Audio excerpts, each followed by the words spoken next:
ఇక నిన్న హంగ్ ఏర్పడిన ఆ 7 నియోజకవర్గాలకు సంబంధించి కూడా రిజల్ట్ కాంగ్రెస్ ఖాతాలో పడినట్టుగా కనపడతాం.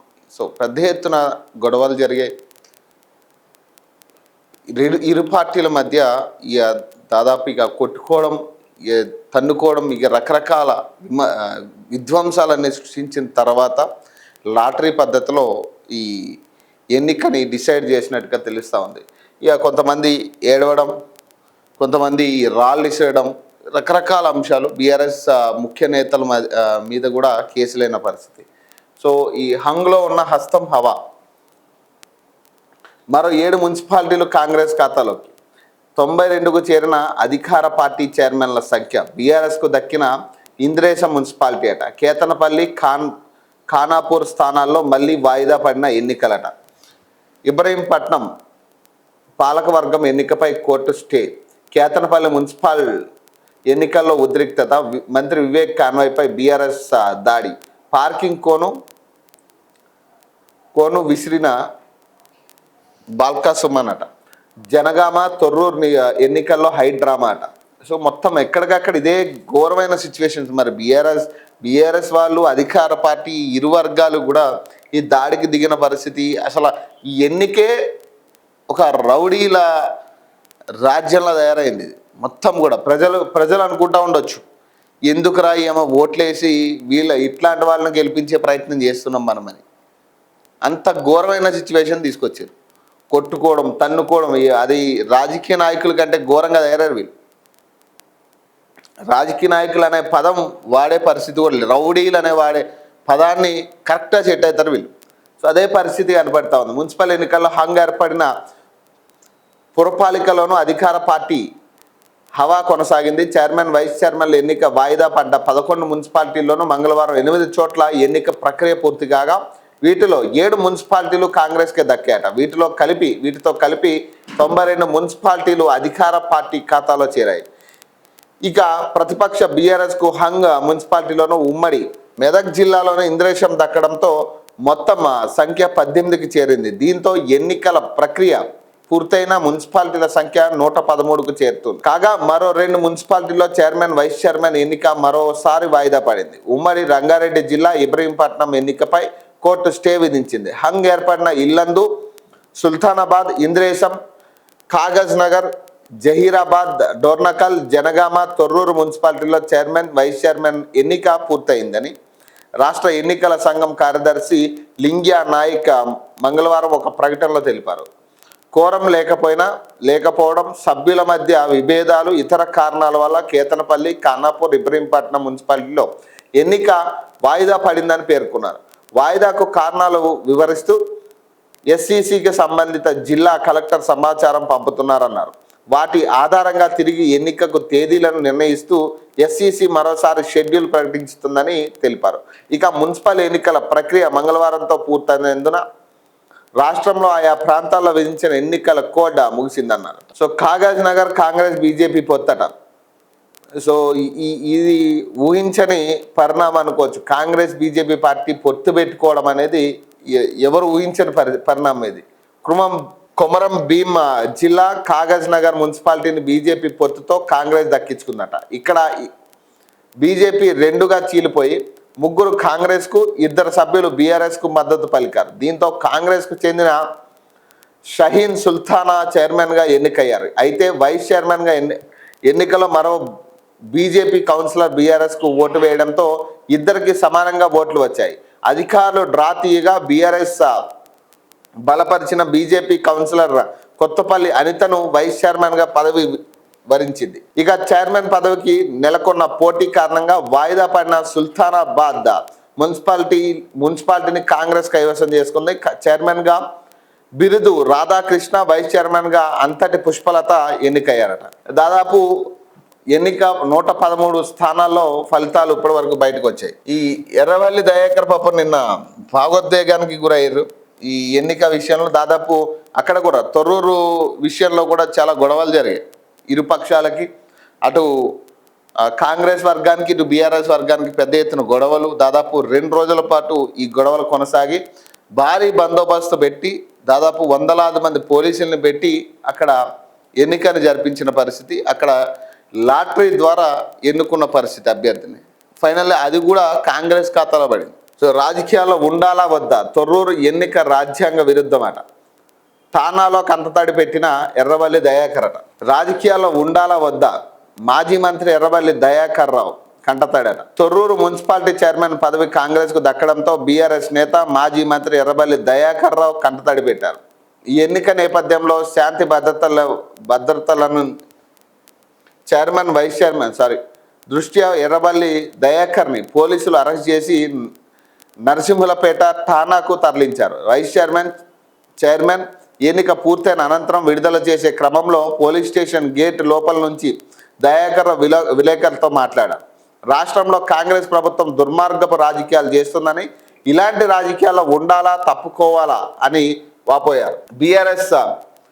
బీఆర్ఎస్కు స్పష్టమైన మెజార్టీ వచ్చినా చైర్మన్ పదవిని కాంగ్రెస్ హస్తగతం చేసుకోవడం రాజ్యాంగ విరుద్ధమని మండిపడ్డారు. రాత్రి బవళ్ళు కష్టపడిన బీఆర్ఎస్ కార్యకర్తలకు తాను ఏం సమాధానం చెప్పాలని భావోద్వేగానికి లోనయ్యారు. మరోవైపు తొర్రూరు మున్సిపాలిటీ బీఆర్ఎస్ ఇన్ఛార్జిగా ఉన్న ఎమ్మెల్సీ మధుసూదనాచారి అక్కడికి వెళ్లకుండా హనుమకొండలో ఆయన నివాసంలో సుబేదారి పోలీసులు హౌస్ అరెస్ట్ చేసిరట. ఇది ఆల్రెడీ ఊహించింది. ఎందుకంటే ఇప్పుడు ఒకటి, అధికార పార్టీకి ఎంతో కొంత అధికార బలం ఉంటుంది. సో దాన్ని ఉపయోగించే ఇప్పుడు ఏదైతే హంగు ఏర్పడిన చోట ఖచ్చితంగా కొనే ప్రయత్నం జరుగుతుంది. ఇది అందరికీ తెలిసిన విషయమే. సో ఇక్కడ కూడా చాలా రేర్గా జరుగుతుంది ప్రతిపక్షాలకి ఛాన్స్ దొరకడం.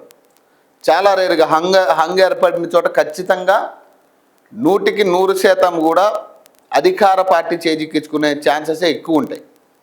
ఎందుకంటే ఇక్కడ వేరే కోణంలో పైసలు ఒక ఎత్తు అయితే, డబ్బులు ఇచ్చి కొనడం ఒక ఎత్తు అయితే, అధికారం విషయంలో నిధుల విషయంలో కూడా కొంత ప్రతిపక్ష పార్టీకి వెళ్తే మనకు వస్తాయో రావా అన్న ఆలోచనతో కూడా కొంతమంది అధికార పార్టీకి వెళ్ళే పరిస్థితి ఉంటుంది. సో ఇలాంటి కోణాలన్నీ కూడా ప్లస్ అవుతాయి అధికార పార్టీకి. ఇదే నేపథ్యంలో సో చాలామంది మనం గతంలో కూడా హంగు ఏర్పడిన మాటలో మన 2 రోజుల క్రితం కూడా మనం మాట్లాడుకున్నాం. హంగు వచ్చిన ప్రాంతాల్లో ఖచ్చితంగా కాంగ్రెసే చేజిక్కించుకునే పరిస్థితులు ఎక్కువ ఉంటాయి తప్పితే అక్కడ ఛాన్స్ చాలా తక్కువ ఉంటుంది ప్రతిపక్ష పార్టీలకి హంగు ఏర్పడిన పరిస్థితుల్లో చైర్మన్ పదవి కావచ్చు, వైస్ చైర్మన్ పదవులు రావడం అనేది.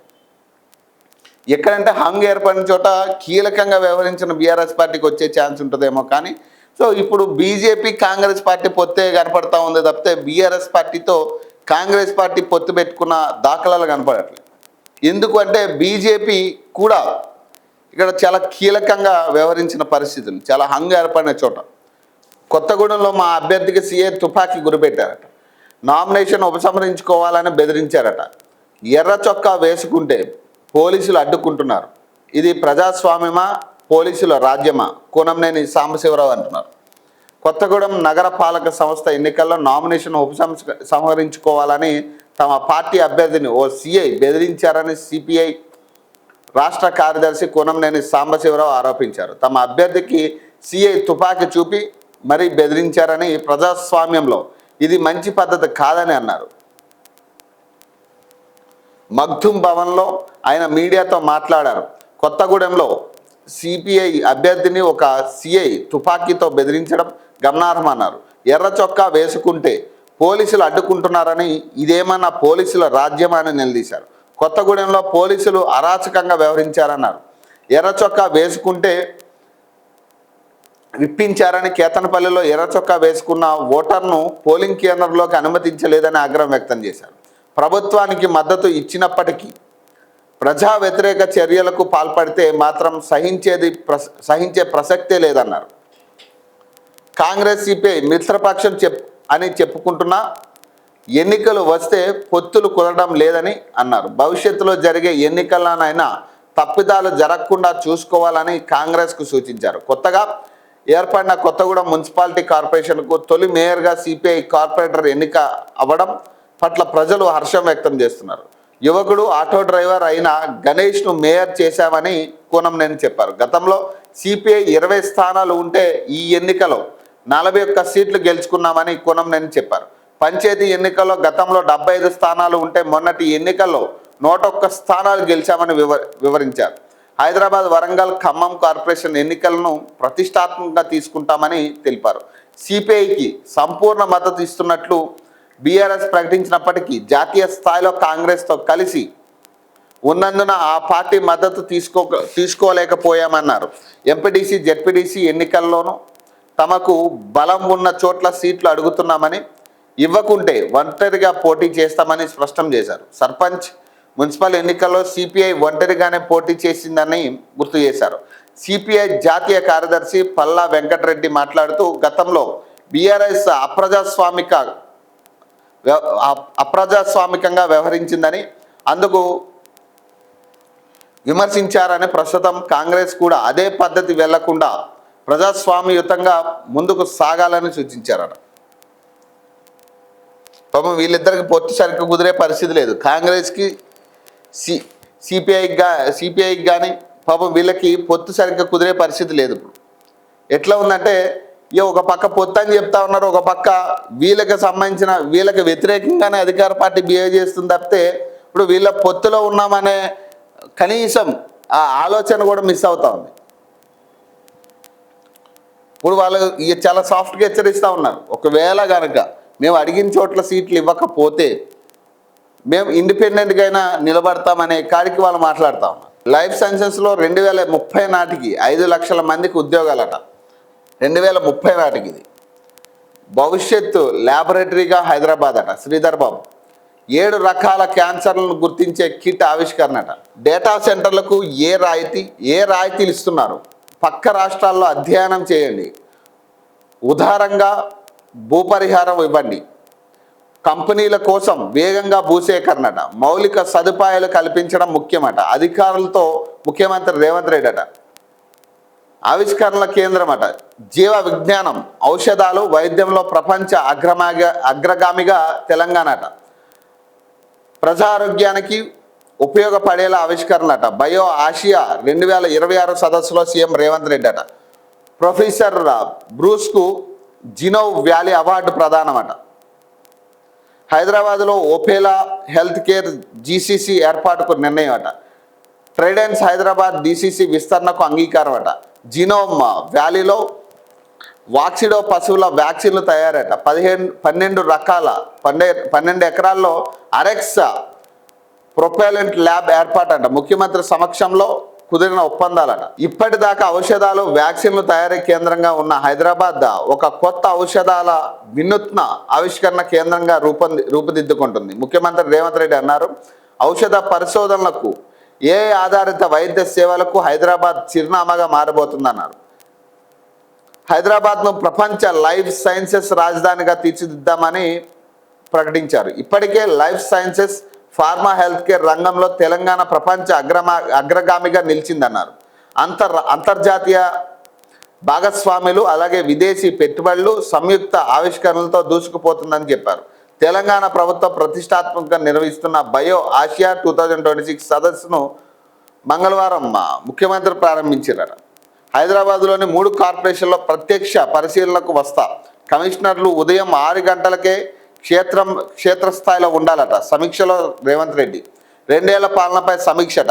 సీఎం, మంత్రులు, టీపీసీసీ చీఫ్కు కాంగ్రెస్ అధిష్టానం ఆహ్వానం. రేపు ఢిల్లీలో భేటీ అట. ఇక పరిషత్ పోరట. 10వ తరగతి పరీక్షల ముందా తర్వాత తర్జన భర్జనలో సర్కార్. 21 క్యాబినెట్లో రానున్న స్పష్టత. ఈ 5 లక్షల ఉద్యోగాలు, 7 రకాల క్యాన్సర్ను గుర్తించే కిట్ ఆవిష్కరణ, ఇవన్నీ కూడా ఎవరికి? అసలు 5 లక్షల ఉద్యోగాలు అనేది ఎప్పటికైతే 2030 నాటికి 5 లక్షల ఉద్యోగాలు అంటున్నారు. అప్పుడు ఎవడు రాజు, ఎవడు మంత్రి అనేది తెలియాల్సి ఉంది. సో అప్పుడు ఇదే ప్రభుత్వం అధికారంలోకి వస్తుందా, లేదా కొత్త ప్రభుత్వం వస్తుందా? కొత్త ప్రభుత్వం వస్తే మరి వీటిని మళ్ళీ వాళ్ళ తుంగలో దొక్కే పరిస్థితి ఉంటుంది. మళ్ళీ దీన్ని వెనక్కి నెట్టే పరిస్థితే ఉంటుంది. ఈ ముఖ్యమంత్రి స్టార్ట్ చేసింది కాబట్టి ఆ ముఖ్యమంత్రి మళ్ళీ ముందుకు నెట్టే ప్రయత్నం చేయడు. ఎందుకంటే ఈ ముఖ్యమంత్రి గతంలో కేసీఆర్ స్టార్ట్ చేసిన చాలా అంశాలను బ్యాక్ చేసిన పరిస్థితి, వాటిని కనిపించకుండా చేసింది. సో 7 రకాల క్యాన్సర్లు గుర్తించే కిట్ అట. ఎవరికి? పేదవాళ్ళకా లేకపోతే ధనవంతులకి ఉపయోగపడేటట్టు ఉంటుంది అది. ఇప్పుడు 7 రకాల క్యాన్సర్లు గుర్తించే కిట్ని ఆవిష్కరించడం ఓకే, మరి ఇది పేదవాడికి అందుబాటులో ఉంటుందా, లేదా అదే పైసలు ఉన్నవాడికి కొనుక్కునే విధంగా దీన్ని తయారు చేస్తారా? ఇది కదా ముఖ్యం. ఇప్పుడు పేదవాడికి అందుబాటులో ఉండే వైద్యం ఏముంది ఈరోజు? అసలు వైద్యం ఎక్కడ పేదవాడికి అందుతుంది? ఒక బలమైన ఇప్పుడు ఏదైనా బలమైన హాస్పిటల్స్ కానీ గవర్నమెంట్ హాస్పిటల్స్లో ఏదైనా బలమైన ట్రీట్మెంట్ ఎక్కడైనా కనపడతా ఉందా? ఇప్పుడు పేదవాడు ఒక క్యాన్సర్తో బాధపడుతున్నప్పుడు కనీసం వారికి వసతులు కూడా సరైన మెడిసిన్ కూడా అందలేని పరిస్థితి ఉంది గవర్నమెంట్ హాస్పిటల్. ఇప్పుడు ఈ ప్రైవేట్ హాస్పిటల్కే పోవాలి కంపల్సరీ. కీమో కానీ ఇట్లాంటివి ఏది కూడా గవర్నమెంట్ ప్రొవైడ్ చేసే పరిస్థితి లేదు ఈరోజు. మరి ఈ కిట్లు కూడా ఇప్పుడు 7 రకాల క్యాన్సర్లను గుర్తించే కిట్టు ఎవరికి అందుబాటులో ఉంటుంది? ఇక పైసలు ఉన్నవాడికి అందుబాటులో ఉండే పరిస్థితి. ఇప్పుడు అవయవాల డొనేషన్ అనేది చాలా బాగా చెప్తాం. అవయవాల డొనేషన్ చేయాలని అదొక పుణ్యకార్యంగా మనం భావిస్తాం. కానీ పేదవాడికి ఎక్కడా కూడా అవయవాలు దొరికే పరిస్థితి లేదు ఈరోజు. కిడ్నీలు కానీ లివర్లు కానీ పేదవాడికి దొరికే పరిస్థితి లేదు. అవయవాల డొనేషన్ అనేది చాలా పుణ్యకార్యంగా మనం భావిస్తాం. దాన్ని కూడా దందా చేసిరు. ఇప్పుడు ఈ అవయవాల డొనేషన్ ఎవరికి దొరుకుతూ ఉంది? అవయవాలు ఎవరికి కావాలంటే వాడు పైసలు ఉంటే నెలలో పార్ట్ రెడీ. అదే లివరా, కిడ్నీయా, హార్టా ఏదైనా కానీ పైసలు ఉన్నాయని దగ్గర రెడీ. ఇక పైసలు లేకపోతే వాడు అట్లా అదే గవర్నమెంట్ హాస్పిటల్లో సచ్చిడే. ఎవడు పట్టించుకునే పరిస్థితి డోనర్ కూడా వచ్చే పరిస్థితి ఉండదు. ఇట్లాంటి సిచ్యువేషన్స్ ఉన్నప్పుడు మరి వీటిని కదా మనం అసలు ఏం జరుగుతుందని రెక్టిఫై చేయాల్సింది గవర్నమెంట్స్. పేదవాడికి వైద్యం దూరం అవుతా ఉంది కంప్లీట్గా. పేదవాడికి ఏదన్నా ఒక జబ్బు వచ్చిందంటే ఆ జబ్బుని వాడు ఇక మందులు దొరక్క ప్రైవేట్ హాస్పిటల్కి వెళ్ళాలంటే పైసలు లేక, గవర్నమెంట్ హాస్పిటల్లో సరైన ట్రీట్మెంట్ లేక వాడు అట్లా ఆ జబ్బుతో కుంగి జావాల్సిందే తప్పితే కనీసం ట్రీట్మెంట్ అనేది కనీసం గవర్నమెంట్ హాస్పిటల్ అవైలబిలిటీ లేదు. ఇప్పుడు లేదు నిమ్స్ కిమ్స్ లాంటి చోట్లకి వెళ్ళాలంటే వాడు హై లెవెల్ రికమెండేషన్ ఉంటే కానీ అక్కడ బెడ్ దొరకదు. ఇప్పుడు నిమ్స్లో బెడ్స్ ఉండవు, హై లెవెల్ రికమెండేషన్ కావాలి. ఈ పేదవాడికి హై లెవెల్ రికమెండేషన్ ఎవరు చేస్తాడు?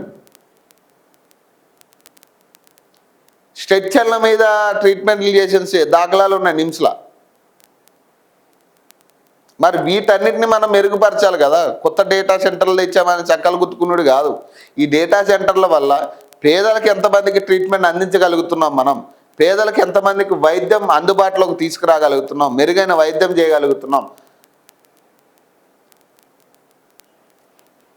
గవర్నమెంట్ హాస్పిటల్లో క్యూర్ కాని డిసీజెస్ ఏవైతే ఉన్నాయో చనిపోతూ ఉన్నారు పాపం.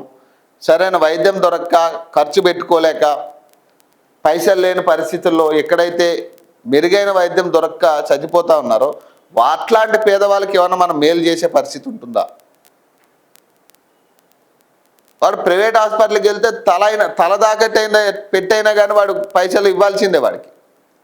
వాడు ఎన్ని లక్షలంటే అన్ని లక్షలు ఇవ్వాల్సిందే ప్రైవేట్ హాస్పిటల్. మరి ఎందుకు గవర్నమెంట్ హాస్పిటల్ ఇంత ఘనం? మీరు ఆల్రెడీ హెల్త్ మినిస్టర్ ఉన్నాడు, హెల్త్కి ఒక డెస్క్ ఉంది, ఆరోగ్యశ్రీ అని రకరకాల పథకాలు ఉన్నాయి. మరి ఎందుకు సరైన మెరుగైన వైద్యం వాళ్ళకి ఇవ్వలేకపోతున్నాం? మరి ఇవి కదా ఫస్ట్ మనం ఈ ఆవిష్కరణల కంటే ముందు మనం చేయాల్సింది ఏంది? అసలు ఇవి ఎంతవరకు పేదవాడికి ఉపయోగపడతాయి? ఈ ఆవిష్కరణలు ఎంతవరకు పేదవాడికి ఉపయోగపడతాయి? ఇప్పుడు మన ధనికులకి ఉపయోగపడితే, ఇప్పుడు మనలాంటి వాళ్ళకి ఉపయోగపడతాయి అంటే మీలాంటి వాళ్ళకి ఉపయోగపడతాయని దీన్ని క్రియేట్ చేయడం కాదు కదా. అసలు నిజమైన పేదవాడికి ఉపయోగపడతాయా లేవా అనేది క్లియర్గా మీరు చెప్పాలి, మెన్షన్ చేయండి. లేదా వచ్చిన వాళ్ళతో మీరు డీల్ కుదిరించుకోండి. ప్రతి నెల ఇదిగో ఇంత % పేదరికం ఉంది మా తెలంగాణలో, ఇంతమందికి మీరు వైద్యం ఫ్రీగా అందించగలగాలి, లేదా ఇంతమందికి మీరు మెడిసిన్స్ ఫ్రీగా సప్లై చేయాలి, ఇన్ని గవర్నమెంట్ హాస్పిటల్స్ ఉన్నాయి తెలంగాణలో, ఇన్ని గవర్నమెంట్ హాస్పిటల్స్కి మీరు ఫ్రీగా మెడిసిన్ సప్లై చేయండి అనే రూల్ పెట్టండి. మీరు గవర్నమెంట్లో ఉన్నప్పుడు మీరు ఆటోమేటిక్గా మీరు డిసైడింగ్ ఫ్యాక్టర్. అక్కడ రూల్ చేయాల్సింది మీరు, రూల్స్ పెట్టాల్సింది మీరు. ఇప్పుడు వాళ్ళ కాళ్ళ మీద పడాల్సిన గతి మనకు లేదు. ఇప్పుడు 5 లక్షల ఉద్యోగాలు వచ్చినా ఒకటే, లేకపోయినా ఒకటే. ఇప్పుడు ఆల్రెడీ యువతకి అది ఏం చేయాలో తెలియని పరిస్థితికి తీసుకెళ్ళిపోయాం ఆల్రెడీ. ఇప్పుడు 5 లక్షల ఉద్యోగాలు 2030 నాటికి వస్తాయి కాబట్టి అప్పటి వరకు వీళ్ళందరూ కూడా ఎగ్జామ్లు రాస్తూ కూర్చోరు కదా, ఏదో ఉద్యోగం చేసుకోవాల్సిందే. ఇప్పుడు హైలైట్ చేసేది కూడా ఏంది, ఉద్యోగాలను హైలైట్ చేస్తామని 5 లక్షల మందికి ఉద్యోగాలు. అసలు మీరు స్టార్ట్ చేస్తున్న డేటా సెంటర్లు కావచ్చు, లేదా ఫార్మా కంపెనీస్కి సంబంధించిన ఒప్పందాలు కావచ్చు, మీరు భూసేకరణ చేస్తూ ఉన్నారు, ప్రజల భూమి సేకరణ చేస్తూ ఉన్నారు. వాళ్ళకి ఆల్టర్నేటివ్ ఎక్కడ చూపిస్తూ ఉన్నారు మీరు? అసలు ఆల్టర్నేటివ్ ఎక్కడ చూపించాలనుకుంటున్నారు? ఆ స్థలాలు ఏంటి, వాటి వివరాలు ఏంటి? అసలు అవి కదా మీరు అనౌన్స్ చేయాల్సింది. ఇప్పుడు స్థలాలు తీసేసుకుని రేపు వాళ్ళని పొమ్మంటే ఎట్లా? వాళ్ళకి ఇవ్వాల్సిన ఫలాలు కూడా ఇచ్చే పరిస్థితి ఉండదు. వాళ్ళు మళ్ళీ ఇదే గవర్నమెంట్ల చుట్టూ తిరగాల్సిన పరిస్థితి ఆ డాక్యుమెంట్స్ పట్టుకుని. ఇట్లా మా దగ్గర స్థలం తీసుకున్నారు, మాకేమీ ఆల్టర్నేటివ్ కేటాయించలేదు అని చెప్పి మళ్ళీ అన్ని ప్రభుత్వ ఆఫీసుల్లో తిరగాల్సిన పరిస్థితి వస్తుంది. చెత్త కనిపిస్తే అంతేనట. 3 కార్పొరేషన్ల ప్రత్యక్ష పరిశీలనకు వస్తా. కమిషనర్లు ఉదయం 6 గంటలకే క్షేత్రస్థాయిలో పర్యటనలు చేయాలట. హైదరాబాద్లో శుభ్రతకు ప్రాధాన్యత ఇవ్వాలట. ఇప్పుడు బహుళ అంతస్తుల పార్కింగ్, స్కైవాక్ మార్కెట్లు పరిశీలించాలంట. పురపాలక శాఖ సమీక్షలో సీఎం రేవంత్ రెడ్డి అంటున్నాడు. ఇప్పుడు వాస్తవంగా హుటాహుటిన ఇప్పుడు ఎన్నికలు ఉన్నాయి కాబట్టి ఉదయం 6 గంటలకి మీరు క్షేత్రస్థాయిలో పర్యటించాలని చెప్పి పెద్ద ఈ సమీక్షల్లో ఏం మాట్లాడతారని మనకు అర్థమవుతుంది. కానీ ఇక్కడ విషయం ఏంటంటే అది ముందు నుంచి ఉండాలి. మీరు 2 ఏళ్ళు అవుతుంది, 2 ఏళ్ళ నుంచి ఎప్పుడైనా జిహెచ్ఎంసీ ఈ నీట్నెస్ గురించి కానీ లేదా బిల్డింగ్ల పరిశీలన గురించి కానీ ఏనాడైనా మాట్లాడిరా? ఏనాడైనా? 2 ఏళ్లలో మూడో సంవత్సరం గడుస్తూ ఉంది. ఎప్పుడైనా ఇప్పటి వరకు కూడా ఎప్పుడైనా కానీ మాట్లాడిరా? ఇప్పుడు ఎన్నికలు వస్తున్నాయి, జిహెచ్ఎంసీ ఎన్నికలు వస్తున్నాయి కాబట్టి మీరు ఇక అధికారులందరినీ అలర్ట్ చేస్తున్నట్టుగా ఒక సీన్ క్రియేట్ చేయాలి. మళ్ళీ ఇక్కడ కొత్తగా ప్రజలను మభ్యపెట్టే ప్రయత్నం చేయాలి. ఆల్రెడీ ఇప్పుడు బేసిక్ ఇప్పుడు గెలిచిన ఎన్నిక కూడా మీరు మేమేదో గెలిచామని చెప్పుకోవడానికి కూడా లేదు. ఇక్కడ ఎన్నో నానా తంటాలు పడితే ఎన్నిక గెలవడం జరిగింది. ఆ పార్టీ నుంచి కొంతమందిని, ఇక్కడ ఆశావాహుల్ని కొంతమందిని, లేదా ఇండిపెండెంట్లకు కొంతమందిని, అందరినీ వేసుకుంటే తప్పితే మనకు మెజార్టీ ఫిగర్ రాలే. చాలా చోట్ల కనీసం హంగ్ ఏర్పడే పరిస్థితులు, టై అయిన పరిస్థితులు వచ్చినాయి. అక్కడ కూడా మనం ఎన్నో ప్రలోభాలు పెట్టి, పైసలు పెట్టి వాళ్ళని ఒప్పించి ఆ పార్టీ నుంచో ఈ పార్టీ నుంచో ఏదో పార్టీ సపోర్ట్ తీసుకుంటే కానీ ఇప్పుడు సక్రమంగా మన రిజల్ట్ బయటికి రాలే. ఇంకా దాదాపు ఇంకా 4-5 స్థానాలకు ఇంకా రిజల్ట్ పెండింగ్లోనే ఉంది. అక్కడ మళ్ళీ ఇప్పుడు ఎవరైతే ఇండిపెండెంట్లతోనో లేకపోతే ప్రతిపక్ష పార్టీలతోనో డీలింగ్ చేసుకుని వాళ్ళకి పైసల లేకపోతే పదవుల ఏదో ఒకటి మభ్యపెట్టి మళ్ళీ వాళ్ళు కూడా లాక్కుని మనం ఫిగర్ మంచిగా వేసుకోవచ్చు. 93 స్థానాలు 83 స్థానాలని వేసుకోవచ్చు. అంతే తప్పితే ఎక్కడ కూడా మెజారిటీ ఆఫ్ ది పీపుల్ తీర్పు ఇచ్చిన పరిస్థితి లేదు. ఎందుకంటే 70% మాత్రమే పోలింగ్ నమోదైంది. ఆ 30%లో మిమ్మల్ని వ్యతిరేకించి ఓటేయలేదా? అసలు ఓటే వేస్ట్ అని బయటకు వదిలేసిరా వాళ్ళు ఆ 30%లో అనేది మనకు అర్థం చేసుకోవచ్చు. మరి ఆ 30% మంది కూడా మనం డిసైడింగ్ ఫ్యాక్టర్ కింద తీసుకోవచ్చు కదా. ఇప్పుడు ఆ 30% మంది మీ మీద వ్యతిరేకతతో ఓటేయలేదా? అసలు ఈ రాజకీయం వద్దు, అసలు ఎవరికి ఓటేనని వదిలేసిర్రా? ఇవన్నీ కూడా మనం అంచనా వేసుకోవాల్సిందే కదా. రాజధానిలోని 3 నగర పాలక సంస్థల పరిధిలో పరిశుభ్రతకు పెద్దపీట వేయాలని సీఎం రేవంత్ రెడ్డి అధికారులను ఆదేశించారట. హైదరాబాద్, సైబరాబాద్, మల్కాజ్గిరి కార్పొరేషన్ల కమిషనర్లను ఉదయం 6 గంటలకే క్షేత్రస్థాయిలో పర్యటించాలని చెప్పారు. తాను ప్రత్యక్ష పరిశీలనకు వస్తానని, చెత్త కనిపిస్తే ఊరుకోబోనని హెచ్చరించారట. విధుల్లో నిర్లక్ష్యంగా వ్యవహరిస్తే సహించేది లేదన్నారు. పురపాలక పట్టణాభివృద్ధి శాఖపై మంగళవారం ఆయన సచివాలయంలో సమీక్ష నిర్వహించారట. పట్టణాల ఆదాయం పెంపునకు పలు సూచనలు చేశారు. ప్రధాన కూడళ్లు, ఇతర ప్రాంతాల్లో స్మార్ట్ పోల్స్ ఏర్పాటు చేయాలని ఆదేశించారు. వీటిపై సీసీ కెమెరాలు, ప్రకటన బోర్డులు, ఎలక్ట్రిక్ స్క్రీన్లు ఏర్పాటు చేయాలని చెప్పారు. నగరంలోని పలు ప్రాంతాల్లో ప్రైవేటు భూముల్లోనూ బహుళ అంతస్తులు పార్కింగ్, స్కైవాక్ మార్కెట్లకు ఉన్న అవకాశాలను పరిశీలించాలన్నారు. హైదరాబాద్ మహానగరంలో పెద్ద మొత్తంలో ప్రకటనల బోర్డులను కనిపిస్తున్న ఆశించిన ఆదాయం రాకపోవడంపై సీఎం అధికారులను ప్రశ్నించారట. ముంబై, అహ్మదాబాద్, బెంగళూరులో పర్యటనల ద్వారా వచ్చే ఆదాయాన్ని నగరంలో వస్తున్న రాబడిని పోల్చి చూడాలని ఆదేశించారు.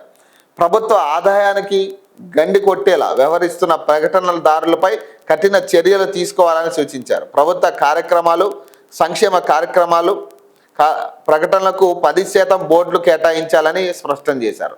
ఆదాయం సమకూర్చే మార్గాలపై అధికారులు ముఖ్యమంత్రికి ప్రజెంటేషన్ ఇచ్చారు. దాన్ని పరిశీలించిన ఆయన పలు సూచనలు చేశారు.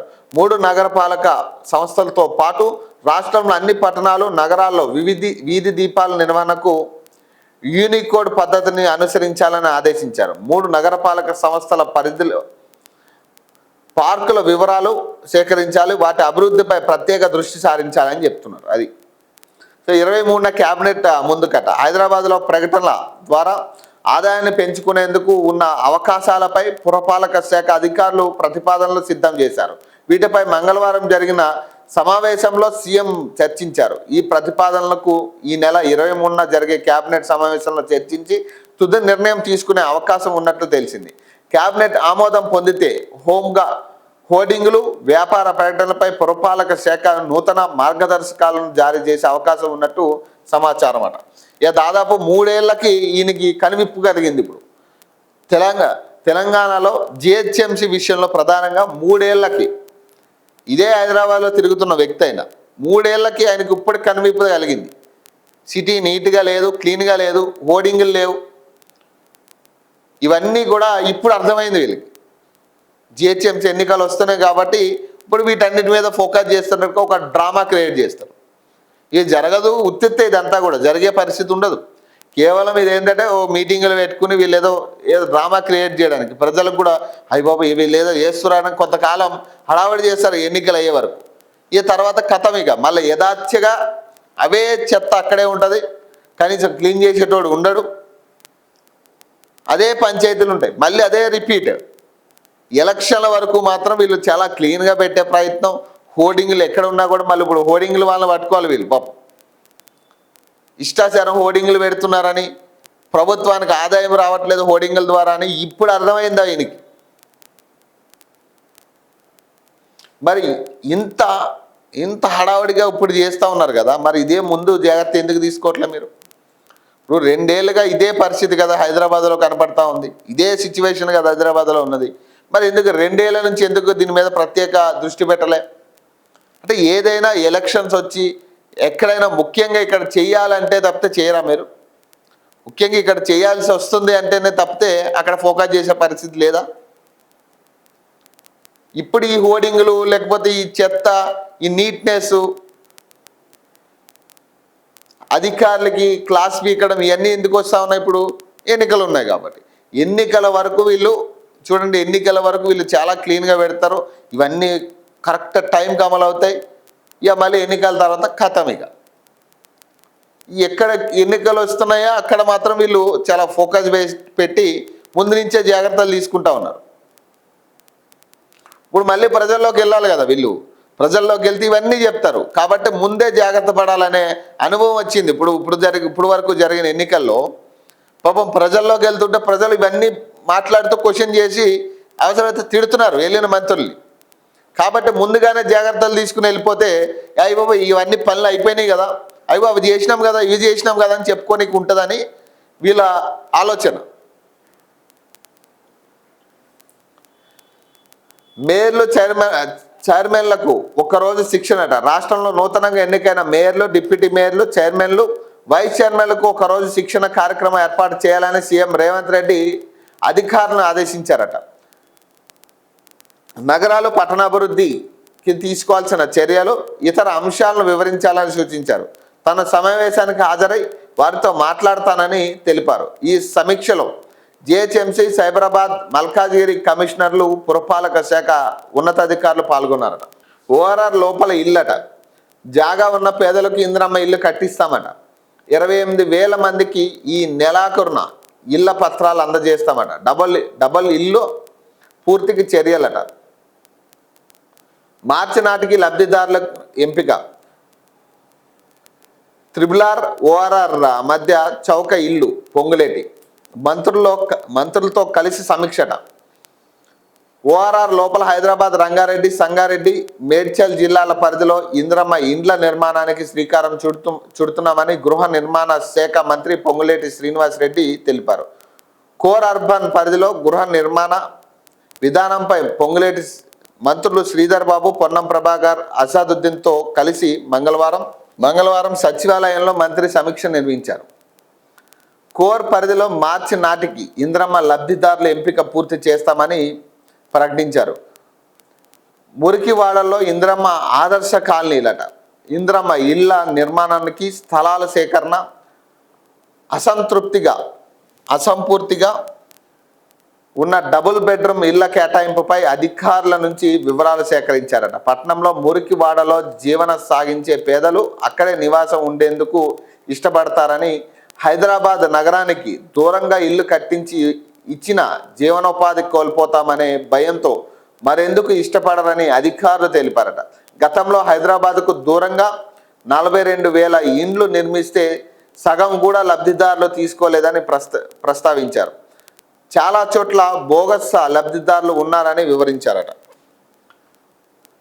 ముఖ్యమంత్రి ఆలోచనలకు అనుగుణంగా ప్రస్తుత నివాస ప్రాంతాలకు దగ్గరగా స్థానిక పరిస్థితులకు బట్టి 5 నుంచి 10 అంతస్తుల భవనాలు నిర్మించాలని యోచిస్తున్నట్లు మంత్రి పొంగులేటి తెలిపారు. దీనిపై వచ్చే క్యాబినెట్లో తుది నిర్ణయం తీసుకుంటామన్నారు. 3 కార్పొరేషన్ల పరిధిలో అధికారులు అధ్యయనం చేసి స్థలాలు గుర్తించి ఎంతమంది లబ్ధిదారులు ఉన్నారో, ఎన్ని ఇళ్లు నిర్మించవచ్చో 10 రోజుల్లో నివేదిక ఇవ్వాలని ఆదేశించారు. క్యూర్ పరిధిలో ఇందిరమ్మ ఇండ్ల నిర్మాణంపై ప్రత్యేక దృష్టి సారించాలని సూచించారు. JNNURM పథకంలో నిర్మించిన ఇల్లు శిథిలావస్థకు చేరాయని, వాటి స్థానంలో కొత్త ఇల్లు నిర్మించే ఆలోచనలో ఉందని చెప్పారు. 3 కార్పొరేషన్ల పరిధిలో ఇళ్ల స్థలాలు ఉన్న 28,000 మందికి ఈ నెలాఖరున ఇందిరమ్మ ఇల్లు మంజూరు పత్రాలు అందజేస్తామన్నారు. డబుల్ బెడ్రూమ్ ఇండ్ల లబ్ధిదారులను మార్చి చివరి నాటికి ఎంపిక చేయాలని కలెక్టర్ను ఆదేశించారు. అసంపూర్తిగా ఉన్న ఇండ్లకు లబ్ధిదారులను గుర్తించి వారి ద్వారానే అసంపూర్తి పనులు పూర్తి చేసేందుకు హౌసింగ్ కార్పొరేషన్ నిధులు ఇస్తుందన్నారు. ఇల్లు తీసుకుని నివాసం ఉండని వారికి నోటీసులు జారీ చేయాలని ఆదేశించారు. అనర్హుల స్థానంలో అర్హులైన పేదలకు ఇల్లు ఇవ్వాలని, 2 BHK ఇళ్లకు తాగునీరు, విద్యుత్, ఇతర మౌలిక వసతులు కల్పించాలని ఆదేశించారు. త్రిబుల్ ఆర్ ఓఆర్ఆర్ పరిధిలో మధ్యతరగతి ప్రజల కోసం కేబీహెచ్పి తరహాలో ఇల్లు నిర్మిస్తామని మంత్రి చెప్పారు. ఇందుకోసం 4 ప్రాంతాల్లో స్థలాలు గుర్తించి 10 రోజుల్లో నివేదిక ఇవ్వాలని అధికారులను ఆదేశించారు. ఇందుకోసం అఫోర్డబుల్ హౌసింగ్ విధానాన్ని తీసుకొస్తామని మంత్రి స్పష్టం చేశారు. ఓఆర్ఆర్ ప్రాంతంలో అపార్ట్మెంట్లో ప్రస్తుతం సామాన్లు ఇంటి కొనుగోలు చేయలేని పరిస్థితిలో నెలకొన్నాయని, దిగు మధ్య తరగతి ప్రజలకు సరసమైన ధరలకు నివాసాలు అందించే దిశగా తన విధానాన్ని అమలు చేస్తామని మంత్రి చెప్పారట. ఏమి ఇందిరమ్మ ఇల్లేమో కానీ వాళ్ళు ఇచ్చేది ఎప్పుడు ఇస్తారో ఎప్పుడు చేస్తారో తెలియదు. కానీ నాకు తెలిసి వాళ్ళు ఇచ్చేదానికి ప్రభుత్వం కూడా తారుమారయ్యే పరిస్థితి ఉంటుంది. ఆత్మహత్యకు ప్రేరేపించడం నేరమే. సినీ నటి ప్రత్యూష కేసులో సిద్ధార్థ రెడ్డికి 2 ఏళ్ల జైలు శిక్షను ఖరారు చేసిన సుప్రీం కోర్టు. అన్ప్రొఫెషనల్గా మునిస్వామి నివేదికట. విషం కొనుగోలు ముమ్మాటికి తప్పే, సిద్ధార్థ రెడ్డి 4 వారాల్లో లొంగిపోవాలి, హైకోర్టు తీర్పును సమర్థించిన సుప్రీంకోర్టు అట. పాపం దాదాపు 22 ఏళ్ళ పైన అయినట్టుంది ఈ కేసుకు సంబంధించి తీర్పు ఇప్పుడు వెలువడిన పరిస్థితి. సినీ నటి ప్రత్యూష కేసులో సిద్ధార్థ రెడ్డికి 2 ఏళ్ల జైలు శిక్షను ఖరారు చేసిన సుప్రీంకోర్టు అట. అత్యాచారం జరిగినట్లు సాక్ష్యాలు లేవు, గొంతు నులిమి చంపినట్లు రుజువులు లేవు, విష పదార్థం కొనడం తప్పే సుప్రీంకోర్టు. కలిసి చనిపోదామనే ఒప్పందం మ్యూచువల్ సూసైడ్ ప్యాక్ట్లో బతికి ఉన్న వాళ్ళు దోషులేనని సుప్రీంకోర్టు తేల్చి చెప్పిందట. ఇద్దరు కలిసి ఆత్మహత్యకు యత్నించినప్పుడు అందులో ఒకరు ప్రాణాలతో బయటపడితే అది ఆ వ్యక్తి చేసిన నేరంగానే పరిగణించాల్సి ఉంటుందని స్పష్టం చేసిందట. సినీ నటి ప్రత్యూష కేసులో ఆమె స్నేహితుడైన సిద్ధార్థ రెడ్డి స్వయంగా విష పదార్థం కొనుగోలు చేసినట్టు తేలిందని, అతడు ముమ్మాటికి దోషేనని సర్వోన్నత న్యాయస్థానం పేర్కొంది. 24 ఏళ్ల క్రితం సంచలనం సృష్టించిన సినీ నటి ప్రత్యూష కేసులో హైకోర్టు ఇచ్చిన తీర్పు సమర్థించిన సుప్రీంకోర్టు ధర్మాసనం నిందితుడు సిద్ధార్థ్ రెడ్డికి 2 ఏళ్ల జైలు శిక్షను ఖరారు చేసింది. 4 వారాల్లోగా లొంగిపోవాలని సిద్ధార్థ్ రెడ్డిని ఆదేశించింది. 2002 ఫిబ్రవరి 23న సినీ నటి ప్రత్యూష ఆమె స్నేహితుడు సిద్ధార్థ్ రెడ్డి కూల్ డ్రింక్లో పురుగుల మందు కలుపుకొని తాగి ఆత్మహత్యకు యత్నించారు. మరుసటి రోజు ప్రత్యూష మరణించగా ఆసుపత్రిలో చికిత్స తర్వాత సిద్ధార్థ్ రెడ్డి కోలుకున్నాడు. ప్రత్యూష మృతిపై పలు అనుమానాలు రావడంతో అప్పటి ప్రభుత్వం సిబిఐ విచారణకు ఆదేశించింది. అప్పట్లో విచారణ చేపట్టిన ట్రయల్ కోర్టు 2004 ఫిబ్రవరి 23న సిద్ధార్థ్ రెడ్డిని దోషిగా తేల్చింది. ఆత్మహత్యకు ప్రేరేపించినందుకు ఐపీసీ సెక్షన్ 306 కింద 5 ఏళ్ల కఠిన కారాగార శిక్ష, 5,000 జరిమానా విధించింది. ఆత్మహత్య యత్నం చేసినందుకు ఐపీసీ సెక్షన్ 309 కింద మరో 1 ఏడాది శిక్ష విధించింది. ట్రయల్ కోర్టు తీర్పును సవాల్ చేస్తూ సిద్ధార్థ్ రెడ్డి హైకోర్టును ఆశ్రయించారు.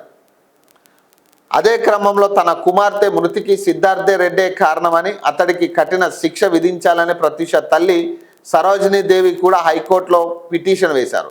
ఈ పిటిషన్పై విచారణ చేపట్టిన అప్పటి ఉమ్మడి ఏపీ హైకోర్టు 2011 డిసెంబర్ 28న తీర్పు వెలువరించింది.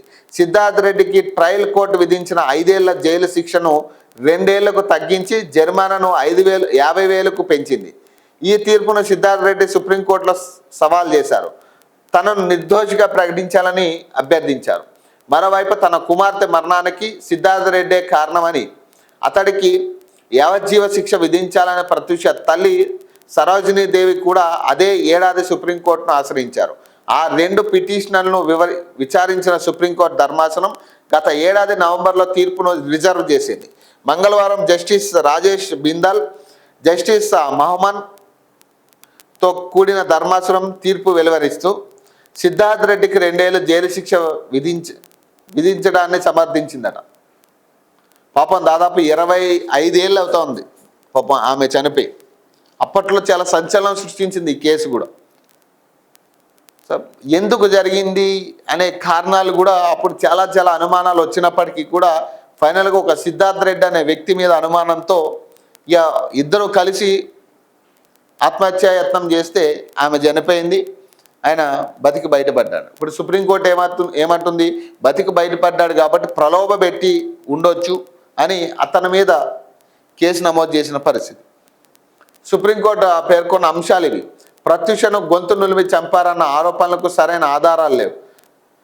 నిపుణుల కమిటీని నివేదిక పరిశీలించిన తర్వాత ప్రత్యూష విషం తీసుకుందని నిర్ధారణ అవుతుంది.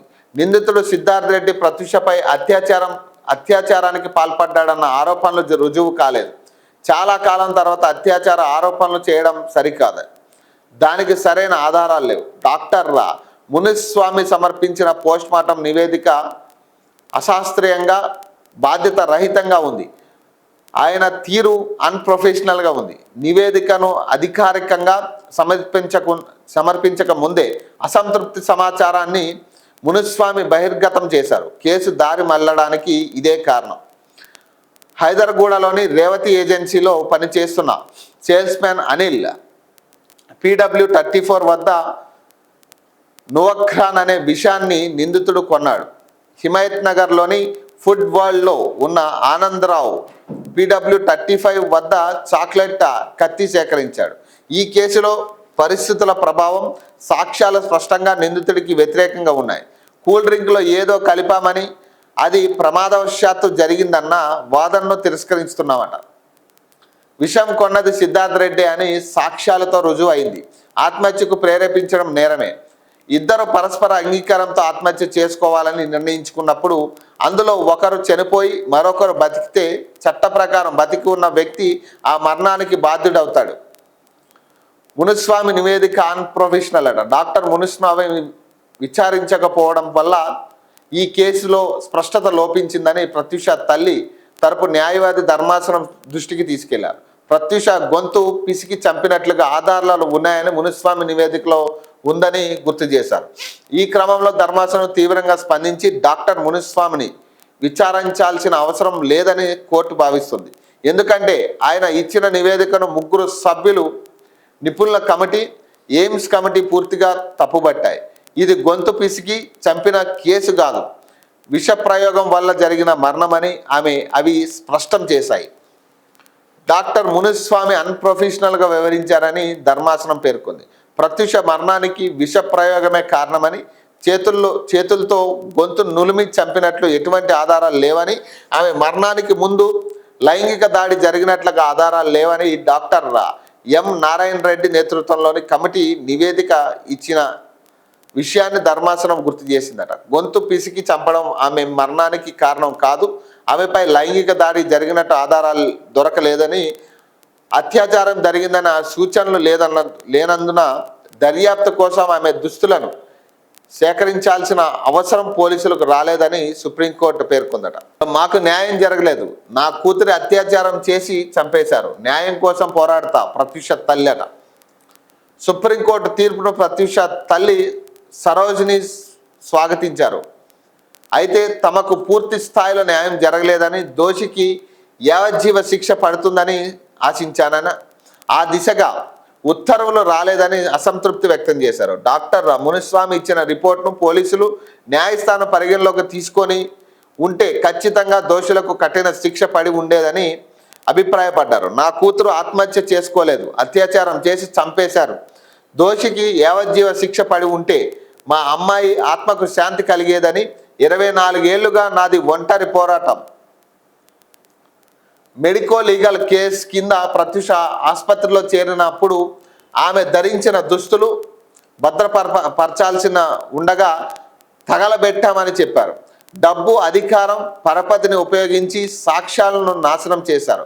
గాంధీ ఆసుపత్రి మార్చిలో నిర్జీవంగా పడి ఉన్న ప్రత్యూష మెడపై పంటి ఘాట్లు గమనించి డాక్టర్ను అడిగితే చికిత్స చేసేటప్పుడు జరిగినవని బదులిచ్చారు. ప్రత్యూషపై అత్యాచారం జరిగిందని మునిస్వామి నివేదిక వెల్లడించిన పక్కన పెట్టేశారు. నెల గడిచిన తర్వాత 3 వైద్యులతో త్రిసభ్య కమిటీ వేశారు.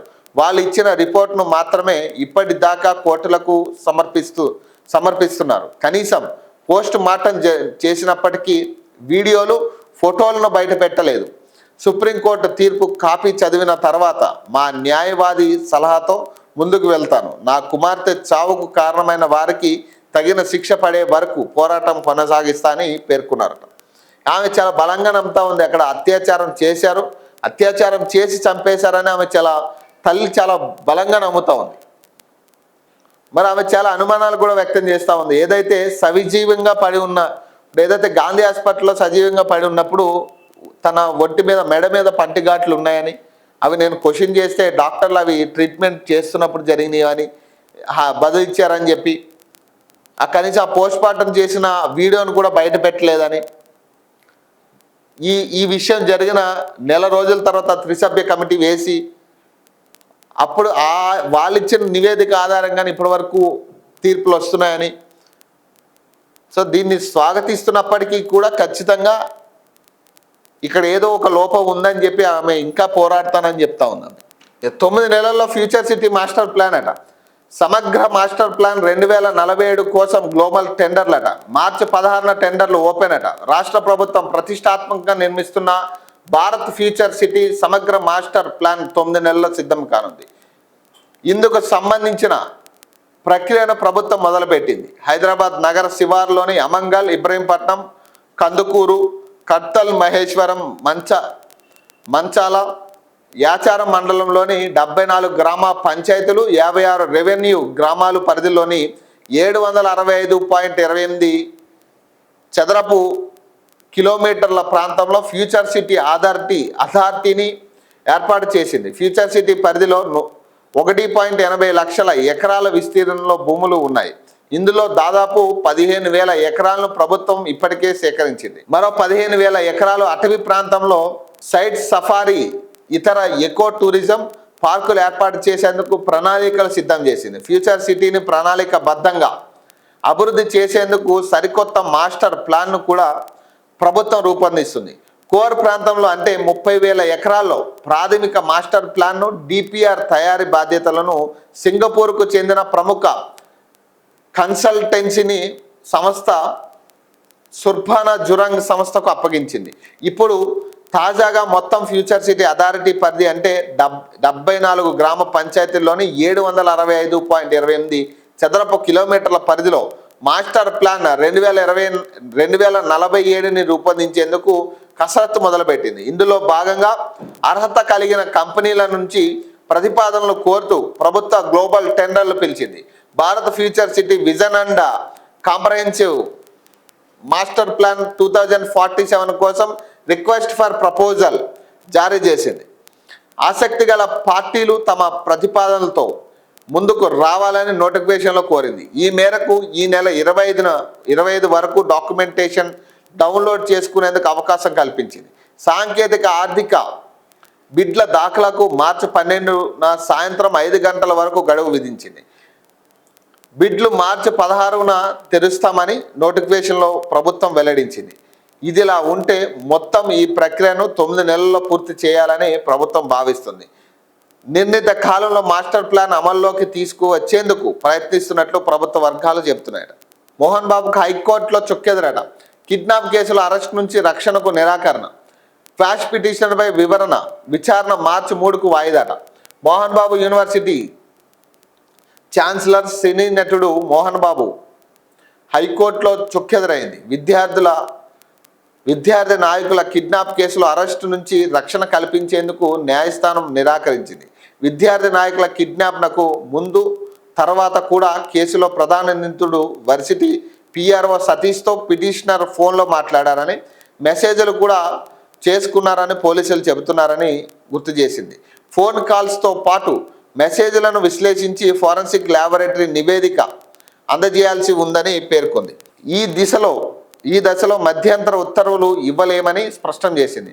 అరెస్టుతో పాటు ఎఫ్ఐఆర్ ఆధారంగా తదుపరి చర్యలు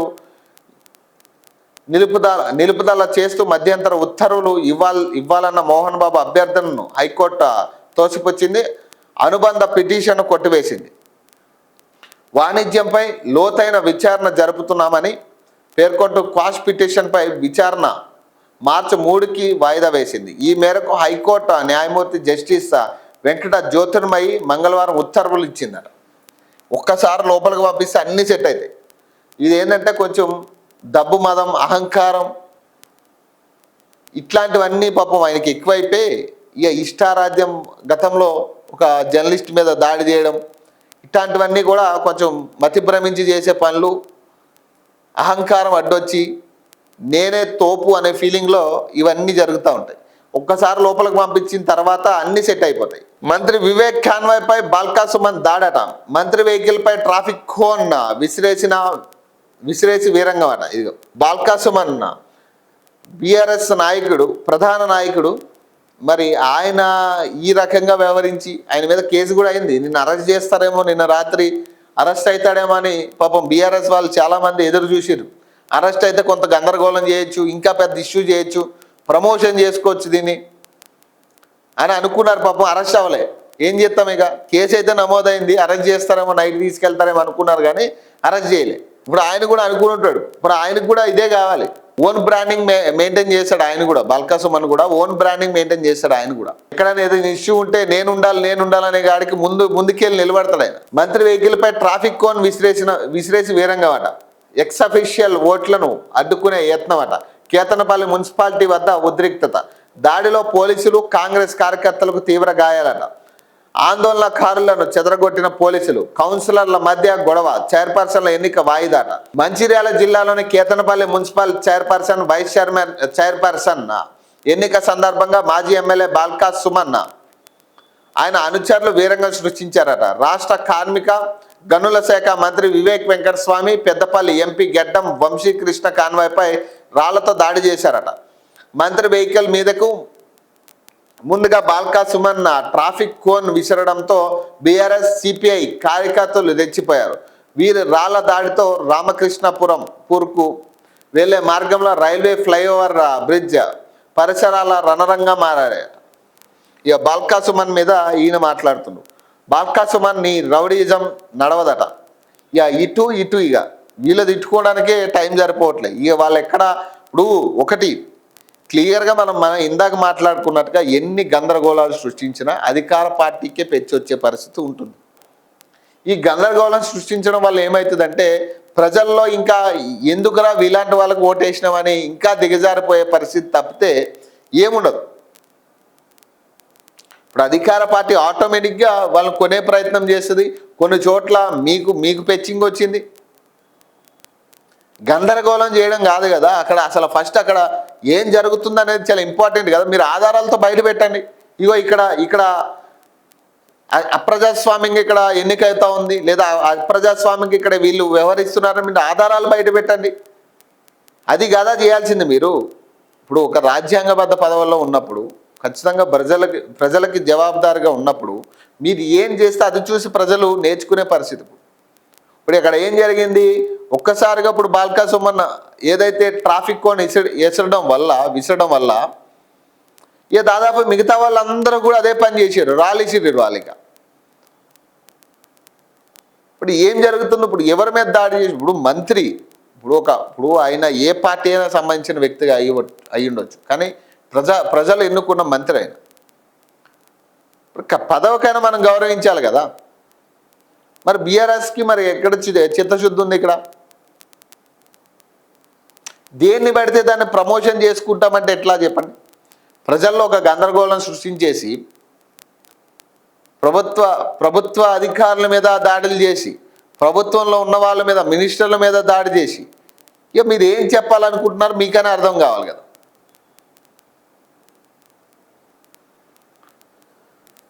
ఇప్పుడు ఏమైంది, నిన్న తేలాల్సిన ఎన్నిక మళ్ళీ ఇప్పుడు ఇంకొక 2 రోజులు లేట్ అవుతా ఉంది.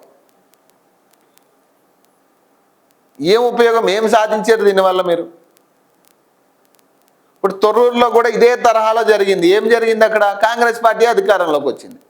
ఇప్పుడు ఏ లాటరీ పద్ధత ఇంకొకట ఏదైనా కానీ ఇప్పుడు కాంగ్రెస్ పార్టీ అక్కడ అధికారం చేజిక్కించుకుంది. మీరు ప్రశాంతంగా మాట్లాడితే మీ తరపున అధికారులు కూడా నిలబడే పరిస్థితి ఉంటుంది. మీరు దాడులు చేసి ప్రజలకు ఏం చెప్పాలనుకుంటున్నారంటే మేము ఇట్లా కుట్రలు కుతంత్రాలు లేదా దాడులు చేస్తాం, మేము రౌడీలం కాబట్టి మీరే తేల్చుకోనని ప్రజాస్వామ్యానికి మనం ప్రశ్నలు వదిలేసినట్టే కదా.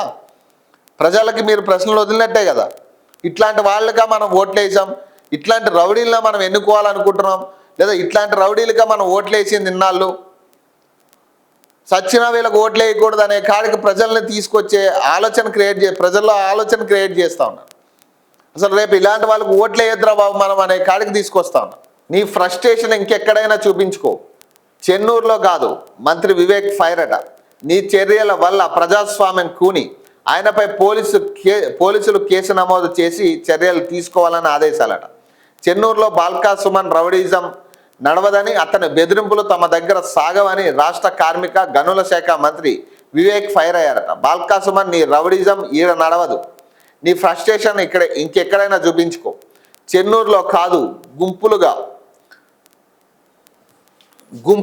గుంపులుగా వచ్చి కాన్వాయ్పై దాడి చేస్తే ఇక్కడ భయపడేవారు లేరు. ఇకనైనా తీరు మార్చుకో, లేకపోతే తగిన మూల్యం చెల్లించుకోవాల్సి ఉంటుందని స్ట్రాంగ్ వార్నింగ్ ఇచ్చారట. 70 కాలేజీల్లో పాత ఫీజులేనట. ప్రైవేట్ ఇంజనీరింగ్ కాలేజీల్లో ఫీజులు ఫిక్స్ అట. ప్రభుత్వానికి TIFRC నివేదిక, త్వరలోనే జీవో. ఓ కాలేజీలో అత్యధికంగా 62,000, అత్యల్పంగా 50,000 పెరిగిన ఫీజు అట. CBITలో అత్యధికంగా 1,83,000 ఫీజు అట. ఇదొకటి. ఇప్పుడు కాలేజీ ఫీజుల సీజన్ వస్తూ ఉంది. ఇక కాంగ్రెస్ ఖాతాలో మరో 7 మున్సిపాలిటీలట. 3 చోట్ల ఎన్నికలు వాయిదా. జనగామ, తొర్రూరులో లాటరీ అట. 2 చోట్ల కాంగ్రెస్కే లక్కీ. మొత్తం 90 మున్సిపాలిటీలు, 5 కార్పొరేషన్ల అధికార పార్టీ పాగా. 19 చోట్ల BRS, 2 చోట్ల BJP, 1 చోట ఫార్వర్డ్ బ్లాక్, 4 చోట్ల కొలువుదీరిన ఇండిపెండెంట్లట.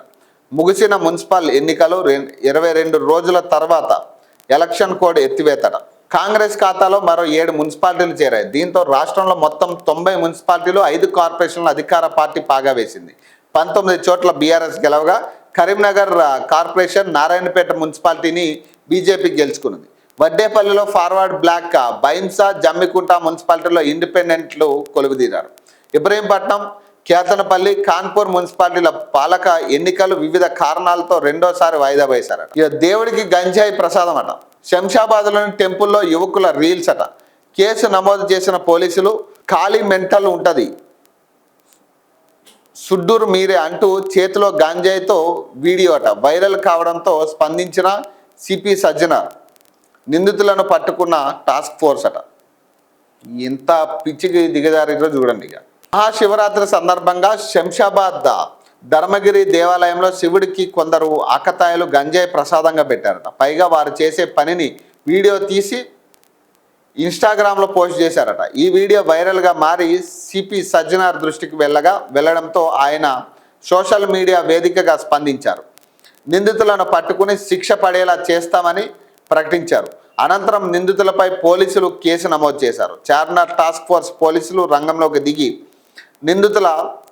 నిందితులు సభావత్త శ్రీచరణ్, వరైవత్త విజయకృష్ణ పట్టుకొని ఫలక్నామా పోలీస్ స్టేషన్లో అప్పగించారట. ఏం జరిగిందంటే మహాశివరాత్రి సందర్భంగా శంషాబాద్ ధర్మగిరి దేవాలయానికి భక్తులు తరలివచ్చి కొబ్బరికాయలు కొట్టి పండ్లు పాలు ప్రసాదంగా సమర్పిస్తున్నారు. అక్కడికి జంగామెట్కి చెందిన సభావత్ శ్రీచరణ్, వరైవత్ విజయకృష్ణ వచ్చారు. సో గైస్, శివునికి ఒక ప్రసాదం పెట్టినకే వచ్చినాం. మనం ఏం ప్రసాదం పెడుతున్నాం? ఖాళీ మెంటల్ ఉంటుందట. సూడుర్రి మీరే అని అందరూ కొబ్బరికాయలు గిబ్బరికాయలు కొట్టినికే వస్తారు. మనం గిట్ల కాదు, శివునికి ఫేవరెట్ ఉండాలి అంటూ చేతిలో గంజాయి చూపించారు. ఆ తర్వాత గంజాయిని దేవుని ముందు పెట్టి వీడియో తీశారు. ఆ వీడియోను ఇన్స్టాలో పోస్ట్ చేయగా వైరల్ అయింది. కాగా ఈ వీడియో విషయం కాస్త హైదరాబాద్ సిపి సజ్జనార్ దృష్టికి వెళ్లడంతో ఆయన ఎక్స్ వేదికగా స్పందించారట. దేవుడి ముందు మాదక ద్రవ్యాలు చూపిస్తూ రీల్సా? ఫేమస్ అవ్వడం కోసం ఎంతకైనా తెగిస్తారా? ఏదో సాహసం చేశామని అనుకుంటున్నారా అని ఈ చర్యలను ఉపేక్షించబోం, చట్టరీత్యా కఠిన చర్యలు తీసుకుంటామని ఆయన హెచ్చరించారట. మరి ఈ గంజాయి ఏడకేళ్ళు వచ్చింది వీళ్ళకి? గంజాయి ఇప్పుడు రాష్ట్రం మొత్తం కూడా ఒకే తరహాలో గంజాయి రైడ్ జరుగుతూ ఉన్నాయి. పెద్ద ఎత్తున గంజాయి పట్టుకుంటున్నారు. తెలంగాణ ఇప్పుడు హైదరాబాద్లో కూడా చాలా చోట్ల గంజాయి పట్టుకున్నారు. మరి ఎట్లా వస్తుంది ఈ గంజాయి వీళ్ళకి? వాళ్ళు ఎంత 19-20 సంవత్సరాల పిల్లలు వాళ్ళు. మరి వాళ్ళ చేతికి ఎట్లా వచ్చింది గంజాయి? ఎవరమ్మిరు? ఫస్ట్ అది కదా మనం తీయాల్సింది. అది ఇప్పుడు వాళ్ళని పట్టుకున్న తర్వాత ఫస్ట్ తీయాల్సింది ఏంటంటే ఈ గంజాయి ఏడ దొరికింది మీకు. అసలు ఆ గంజాయిని మీరు ఎట్లా పట్టుకెళ్ళారు? ఏడ దొరికింది? ఎక్కడ కొన్నారు? ఇది కదా. ఈ లిస్ట్ మొత్తం తీస్తే తర్వాత అన్నీ వస్తాయి బయట. ఈ రీల్స్ పిచ్చి ఎట్లా తయారైందంటే చాలా ఏదో డిఫరెంట్గా చేస్తే రీల్స్ వైరల్ అవుతాయి అనే గాడికి తయారవుతుంది. మరి వీటిని అరికట్టే పరిస్థితి లేదు అంటే ఇక ఏం చేయలేని సిచ్యువేషన్లో ఉంది పంచాయతీ. వీళ్ళు వైరల్ అవ్వడానిక, ఫేమస్ అవ్వడానికి, కొన్ని వాళ్ళు ఏదైనా పెద్దగా సాధించేసి వీడియోలు పెట్టలే వాళ్ళు.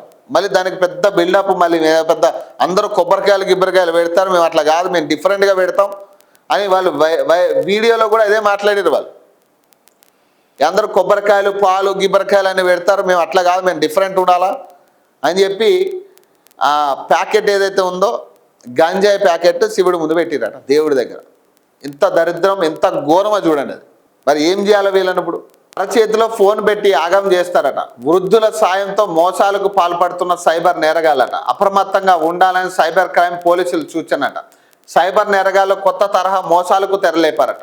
వృద్ధుల మధ్య వయసు వ్యక్తులను సైబర్ నేరాలకు డిజిటల్ ప్లాట్ఫామ్గా ఏర్పాటు చేసుకుంటున్నారట. వారితో ఇతరులు voice, fingerprint, face caption చేయించి ఆన్లైన్ లోన్స్ తీసుకుంటున్నారట. ఈ మోసాల తీరును Hyderabad cyber crime ACP Shivamaruthi మీడియాకు మంగళవారం వివరించారు. సోషల్ మీడియా ద్వారా డబ్బు ఆశ చూపి వృద్ధులు, మధ్య వయసు వారిని సైబర్ నేరాలు ట్రాప్ చేస్తున్నారట. వీరిని నేరాలకు ప్రేరేపిస్తున్నారు. వారి మొబైల్ ఫోన్లో ఆర్టిఫిషియల్ ఇంటెలిజెంట్ సంబంధిత బయోమెట్రిక్ ఐడెంటిటీ సాఫ్ట్వేర్ను ఇన్స్టాల్ చేస్తున్నారు. ఆ తర్వాత వారిని మాల్స్, మెట్రో స్టేషన్స్, మార్కెట్లు, పబ్లిక్ ప్లేసుల్లో ప్రొఫెషనల్ డ్రెస్లో పంపిస్తున్నారు. అనంతరం వృద్ధులు, మధ్య వయసు వ్యక్తులు బయోమెట్రిక్ ఐడెంటిటీ సాఫ్ట్వేర్ను ఇన్స్టాల్ చేసిన తమ ఫోన్లను ఇతరులకు ఇస్తున్నారు. ఫోన్ ఎలా వాడాలో తెలియదు, ఫంక్షన్ చెక్ చేయాలి, తప్పుగా బటన్ నొక్కాను అంటూ సహాయం కోరుతున్నారట. దాంతో సాయం చేసేందుకు ఫోన్ తీసుకుని ఆపరేట్ చేస్తున్న వ్యక్తి face recognition, finger print, voice వంటి బయోమెట్రిక్ డేటా క్యాప్చర్ అవుతున్నది. ఈ డేటాతో సైబర్ నేరగాళ్లు డిజిటల్ క్లోన్ సృష్టించి ఆన్లైన్ లోన్లు, క్రెడిట్, ఫైనాన్స్, క్యాష్ లోన్లు తీసుకుంటున్నారట. ఫలితంగా బాధితుల అకౌంట్లో డబ్బు నగదు తగ్గకపోయినా ఆన్లైన్ అప్పుల్లో మాత్రం కూరుకుపోతున్నారట. అందువల్ల గుర్తు తెలియని వ్యక్తుల మొబైల్ ఫోన్లు ఆపరేట్ చేసేటప్పుడు జాగ్రత్తగా ఉండాలని ప్రజలకు సైబర్ క్రైమ్ పోలీసులు సూచించారు. సో ఇప్పుడు కొత్త తరహా మోసం వచ్చింది, సైబర్ మోసం. ఏంది, ఈ వయసు పైబడిన వాళ్ళు, మిడిల్ ఏజ్ వాళ్ళు ఉంటారు కదా, వీళ్ళని వాళ్ళు కొంతమందిని తీసుకుని వాళ్ళకి ఒక ఏఐ టెక్నాలజీ ఉపయోగించి ఒక యాప్ని వాళ్ళ ఫోన్లో ఇన్స్టాల్ చేసి వాళ్ళని మాల్స్లోను, మల్టీప్లెక్స్లోను, లేదా ఈ మన మెట్రో స్టేషన్స్లోను వాళ్ళకి మంచి డ్రెస్సు వేసి ఆ మెట్రో స్టేషన్లో తిప్పుతూ ఉన్నారు. వాళ్ళు ఏంటంటే, మాకు ఫోన్ వాడడం రాదు, ఫంక్షన్ చెక్ చేసుకోవాలి, లేదా ఏదో బటన్ ఏదో తప్పు నొక్కినమ్మా, ఏదో ఆప్షన్కి పోయింది, ఇది కొంచెం చూడవా అని చెప్పి మన దగ్గరికి వస్తారు. వాళ్ళు వచ్చినప్పుడు మనం ఏం చేస్తాం, ముసలి వాళ్ళు కదా సాయం చేద్దాం అనే దాని మీద మనం ఆ ఫోన్ తీసి వాడతాం. మనం వాడినప్పుడు ఏంది, మన ఫింగర్ ప్రింట్, మన ఫేస్ రికగ్నైజేషను, ప్లస్ మన వాయిస్ కమాండింగ్, మనం మాట్లాడే దాన్ని కూడా అది రికార్డ్ చేసుకుని అన్నీ కూడా వాళ్ళు గ్యాదర్ చేసుకున్న తర్వాత మన పేరు మీద, మన ప్రమేయం లేకుండా మన పేరు మీద వాళ్ళు లోన్స్ తీసుకుంటున్నారు. కొన్ని లోన్ యాప్స్లోను వీటిలో లోన్స్కి అప్లై చేసి లోన్స్ తీసుకుని మన పేరు మీద వాళ్ళు కట్టకపోతే ఫోన్లు ఎవరికి వస్తాయి, ఆటోమేటిక్గా మనకే వస్తాయి. సో ఈ కొత్త తరహా క్రైమ్లు స్టార్ట్ అయినాయట. కాబట్టి ప్రజలందరూ ఒకటికి 2 సార్లు ఎవరైనా వచ్చి ఈ ఫోన్ వాడడం రావట్లేదు, కొంచెం ఇది చెక్ చేసి పెట్టండి అని మనకి ఇచ్చినప్పుడు 1-2 సార్లు మనం ఆలోచించుకోవాలి. సో వీలైనంత వరకు వాటిని కూడా అవాయిడ్ చేయాలనే కాడికి ఇప్పుడు వచ్చింది పరిస్థితి. కాబట్టి చాలా జాగ్రత్త వహించడం చాలా ఇంపార్టెంట్. ఎవరైనా వచ్చి కనుక ఈ ఫోన్ నాకు వాడడం రాదని కానీ ఒక స్మార్ట్ ఫోన్ ఇచ్చి చెప్తే కనుక ఖచ్చితంగా మీరు దాన్ని నిరాకరించడమా, లేకపోతే వివిధాలుగా మీకు దాన్ని నిరాకరించడం చాలా మంచిది. ఎందుకంటే బేసిక్గా ఒకసారి దేన్ని టచ్ చేస్తే ఏమవుతుందో తెలియని పరిస్థితులు. ఇప్పుడు ఏ ఫోన్ మనం హెల్ప్ చేద్దామని పోయి మనమే రిస్క్లో పడే పరిస్థితి వచ్చింది. సో కాబట్టి చాలా జాగ్రత్తగా ఉండాల్సిన సిచ్యువేషన్. ఐబొమ్మ రవికి బెయిల్ అట, షరతులతో హైకోర్టు మంజూరట. ఇక ఫైనల్గా పాపం ఇదొకటి చాలామంది వెయిట్ చేసి పాపం పెద్ద రచ్చ చేశారు దీనికి సంబంధించి. ఇక మనం కూడా ఆ రోజు చెప్పినాం, ఇప్పుడు బెయిల్ ఇవ్వడం అనేది పక్కన పెడితే అసలు ఆయన అకౌంట్ నుంచి ఎవరెవరికి ట్రాన్స్ఫర్ అయిన అమౌంట్, అసలు ఏ అకౌంట్ నుంచి ఆయనకి ట్రాన్స్ఫర్ అయిన అమౌంట్, ఐబొమ్మను బేస్ చేసుకుని చాలా betting apps, online gaming apps చాలా ప్రమోట్ చేసిండు ఆయన. అసలు ఈ డేటా మొత్తం ఎవరికి వెళ్ళింది, దాదాపు 50 లక్షల మంది డేటా ట్రాన్స్ఫర్ అయినట్టుగా ఆ రోజు వార్తల్లో చూసినాం మనం. మరి ఆ 50 లక్షల డేటాలో ఎవరి డేటా ఉంది, తెలంగాణ డేటానా, లేకపోతే తెలుగు స్టేట్స్ వాళ్ళ డేటానా, లేదా యావత్ ఇండియా మొత్తంలో ఉన్న ఇండియన్స్ డేటా ఉందా, అసలు ఈ డేటా ఎవరికి వెళ్ళింది, ఆ డేటాతో వాళ్ళు ఏం చేసారు, ఆ డేటాలో ఏమున్నాయి, ఇవన్నీ కూడా ఖచ్చితంగా పరిగణలోకి తీసుకుని వాటిని కూడా తేల్చాలి. ఎందుకంటే దాదాపు 50 లక్షల మంది డేటా రిస్క్లో ఉన్నట్టు ఈరోజు. ఐబొమ్మ యాప్లో వీడియో డౌన్లోడ్ చేసిన ప్రతి ఒక్కడి డేటా రిస్క్లోకి వెళ్ళినట్టే. కాబట్టి మరి వీటన్నిటిని తేల్చాలి కదా. ఐబొమ్మ రవి అలియాస్ ఇమ్మంది రవికి మంగళవారం హైకోర్టు షరతులతో కూడిన బెయిల్ మంజూరు చేసిందట. ఆయన్ను అరెస్ట్ చేసిన 90 రోజులు దాటినా ఛార్జ్షీట్ దాఖలు చేయకపోవడంతో బెయిల్ మంజూరు చేసింది. రవి దాఖలు చేసిన బెయిల్ పిటిషన్పై జస్టిస్ కె సుజన విచారణ చేపట్టారు. ఛార్జ్షీట్ అభియోగ పత్రం దాఖలు చేసే దాకా రోజు ఉదయం 11 నుంచి సాయంత్రం 5 గంటల్లోగా దర్యాప్తు నిమిత్తం SHO ముందు హాజరు కావాలని, పాస్పోర్ట్ను వారం రోజుల్లోగా సంబంధిత కోర్టులో స్వాధీనం చేయాలని, కోర్టు అనుమతి లేకుండా దేశం విడిచి వెళ్ళరాదని ఆదేశించారు. నివాసం, చిరునామా, ఫోన్ నెంబర్లు, ఈమెయిల్ ఐడీలు, డిజిటల్ పరికరాలను దర్యాప్తు అధికారులు అప్పగించాలని, ఏవైనా మార్పులుంటే వాటిపై కూడా సమాచారం ఇవ్వాలన్నారు. ఇంటర్నెట్ తదితరులు వినియోగించకూడదని తీర్పిచ్చిందట. ఇంకా 42% మీదే ఉన్నారు వీళ్ళుగా. అమలు చేయకపోతే తీవ్ర పరిణామాలట. Are Krishna warning. ఇంకా 42% ఏడుంది, ఇక దాదాపు 50% పైనే గెలుచుకుంటా ఉన్నారు బీసీలు. ఇంకా అదే 42% మీద ఎందుకు? ఇక అంటే మీరు మళ్ళీ ఇక దిగజార్చే పరిస్థితి. ఇప్పుడు అదే 42% మీద దాదాపు 50% పైచీలకు స్థానాలు బీసీలు గెలుచుకున్నారు. ఇప్పుడు మున్సిపాలిటీలో కూడా దాదాపు బీసీలకి 60% కంటే ఎక్కువ వచ్చింది. మరి ఇంకా అదే 42 స్థానానికి ఇంకా దిగజార్చే పరిస్థితి ఎందుకు? మీరు జనాభా ప్రాతిపదికన అడగండి. ఇప్పుడు 56% ఉందని జనాభా లెక్కల ప్రకారం వాళ్ళు తేల్చి చెప్పారు, కులగణన సర్వే ప్రకారం. మరి కులగణన సర్వే ప్రకారమే మీరు 56% ఇవ్వాలని చెప్పండి. మరి అసలు ఫస్ట్ దాన్ని పబ్లిక్ డొమైన్లో పెట్టమనండి ఆ కులగణన సర్వేని. ఇంకా మనం అదే 42% మీద ఉంటే ప్రభుత్వాలకు కూడా ఇంకా చులకన ఇంత జరిగే కూడా. ఇక మనం ఖచ్చితంగా 56%కి పోరాడాలి. మాది ఫైటర్ల జాతట, మేము గిరిగీసి కొట్లాడే తెగువ ఉన్నోళ్ళం అట. అందుకేనా మరి నేను అంతగానం దాడులు చేసారు? మరి మీరు ఫైటర్లు అన్ని ఫైట్లు చేసేది అందుకేనా? దేనికి ఫైట్లు చేసారు మీరు? దాడులు చేసి ఇట్లాంటివి చేయమని మీరు ఇంకా ప్రోత్సహిస్తున్నారు. అప్పుడు కేటీఆర్ మీరు ఇంకా ప్రోత్సహిస్తున్నారా? ఇంకా దాడులు చేయండి, తిరగబడండి, అధికారుల మీద తిరగబడండి, పోలీసుల మీద తిరగబడండి, ఇష్టారాజ్యం గందరగోళం చేయండి, ప్రజల్ని భయభ్రాంతులకు గురి చేయండి అని మీరు ఇంకా ప్రోత్సహిస్తూ ఉన్నారు ఈ మాటల ద్వారా. మలిదశ తెలంగాణ ఉద్యమంలో ఢిల్లీ మెడలు వంచినాం. కేసీఆర్ ఏనాడో జాతిపిత అని చెప్పుకోలేదు, ప్రజలే పిలుచుకున్నారు. తెలంగాణ ఆనవాళ్లే కేసీఆర్, అవి ఎట్లా చెరిపేస్తారు అని ప్రశ్నట. నిన్న కేసీఆర్ గారి పుట్టినరోజు సందర్భంగా కేటీఆర్ మాట్లాడాడు. ఇప్పుడు కరెక్టే, ఇప్పుడు అది ఇక అయిపోయింది. ఇప్పుడు అయిపోయిన వచ్చిన బీఆర్ఎస్ పార్టీ 10 ఏళ్ల పరిపాలన చూసిన నాకే తీర్పిచ్చారు ప్రజలు. 10 ఏళ్ల పరిపాలన కంప్లీట్ అయినాక ఆ తీర్పు మీకు వ్యతిరేకంగా వచ్చింది. ఎందుకు వ్యతిరేకంగా వచ్చింది? ఎందుకు మిమ్మల్ని యాక్సెప్ట్ చేయలేకపోయారు ప్రజలు? మళ్ళీ ఇప్పటికి అవే గొడవలు, అవే తిరగబడ్డాలు, మళ్ళీ ప్రజల్ని మభ్యపెట్టే ప్రయత్నాలు చేయడం ఇప్పుడు కూడా నమ్మే పరిస్థితి లేదు. వాస్తవానికి 3 పార్టీలని నమ్మే పరిస్థితుల్లో ప్రజలు లేరు. కానీ గతి లేక ఏం చేస్తారు? ఏదో ఒక పార్టీకి ఓటేయాలా, ప్రలోభాల, లేకపోతే డబ్బా, మద్యమా, లేకపోతే ఇంకొకట అన్ని రకాలుగా ప్రజలు లొంగిపోవడమా ఏదో జరిగిగా ఏదో ఒక పార్టీకి వేసే పరిస్థితి అయిపోయింది. ఈరోజు ఇష్టం ఉన్నా లేకపోయినా ఏదో ఒక పార్టీకి ఓటేయాల్సిందే అనే కాడికి కొంతమంది ప్రజలు వచ్చారు. ఇప్పటికే ఓటు శాతం తగ్గింది, ఓటింగ్ పర్సంటేజ్ తగ్గింది. 70% ఓటింగ్ పర్సెంట్, దాదాపు 30% మంది బయటకు అసలు వచ్చే పరిస్థితి లేదు ఓటేయడానికి. మళ్ళీ దీన్ని ఇంకొక 2 ఏళ్ళు గడిస్తే కనీసం 50% ఓటింగ్ పోలింగ్ అయితేనే గగనం అనే కాడికి తీసుకొస్తారు. సిటీలో 60% లేదు ఓటింగ్ పర్సెంటేజ్, 45-50% మించి ఎప్పుడు ఓటింగ్ జరిగిన పరిస్థితి లేదు సిటీలో. మరి ఈ తరహాలో ఓటింగ్ పర్సెంట్ తగ్గుతుందంటే అర్థమైంది.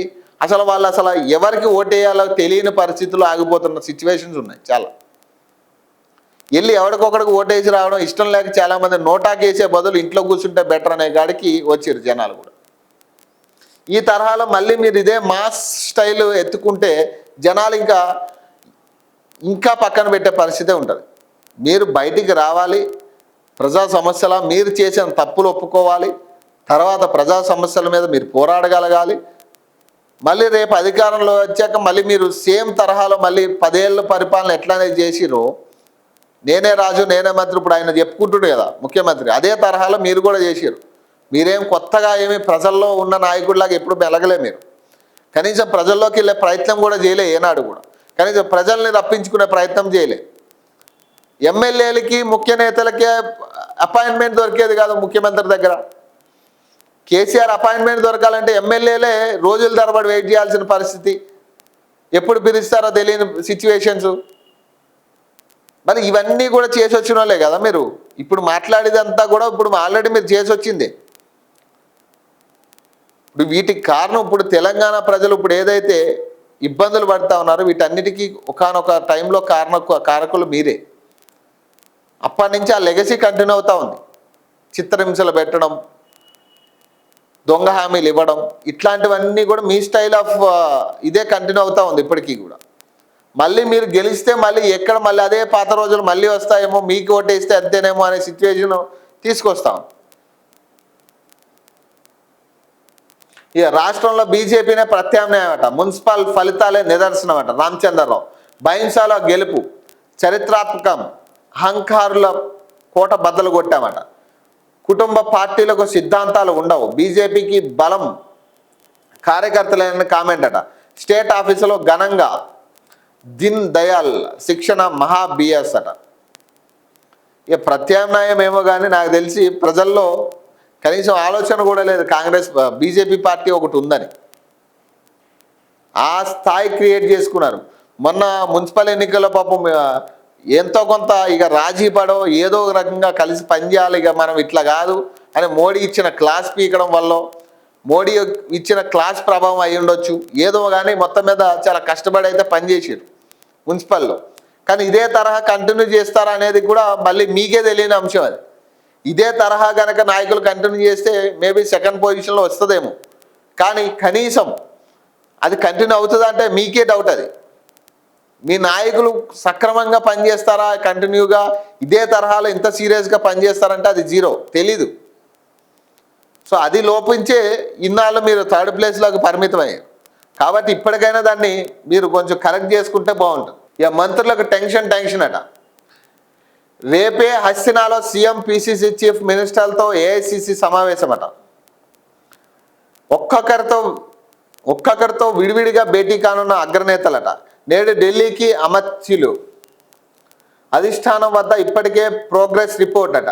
అవినీతి ఆరోపణలు, కుటుంబ సభ్యుల జోక్యంపై ఆరా తీసే ఛాన్స్ అట. ఏం క్లాస్ తీసుకుంటారనే మంత్రుల్లో ఆందోళన అట. ఢిల్లీ మీటింగ్ ఇప్పుడు రాష్ట్ర మంత్రుల్లో హాట్ టాపిక్గా మారింది. రేపు ఏఐసిసి నేతలు సీఎం పిసిసి చీఫ్తో పాటు మంత్రులతో ఢిల్లీలో సమావేశం కానున్నారు. రాష్ట్రంలో పార్టీ ప్రభుత్వ పరిస్థితులపై సమీక్షించనున్నారు. వారి వద్ద ఉన్న ప్రోగ్రెస్ రిపోర్ట్ ఆధారంగా ఒక్కో మంత్రి విడివిడిగా పిలిచి మాట్లాడుతున్నారు.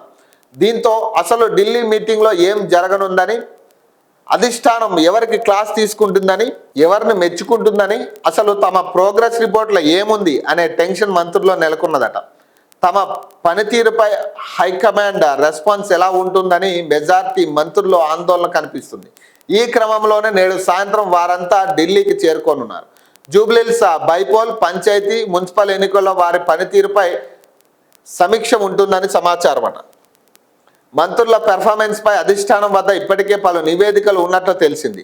మంత్రులు, పార్టీ అధ్యక్షుడు పనితీరుపై పార్టీ ఇన్ఛార్జ్ మీనాక్షి నటరాజన్ ఎప్పటికప్పుడు నివేదికలు సమర్పిస్తున్నారు. ఈ మధ్య ఢిల్లీ పర్యటనలో భాగంగా సీఎం రేవంత్ సైతం మినిస్టర్ల పెర్ఫార్మెన్స్ పై హైకమాండ్కు నివేదిక ఇచ్చినట్లు తెలుస్తుంది.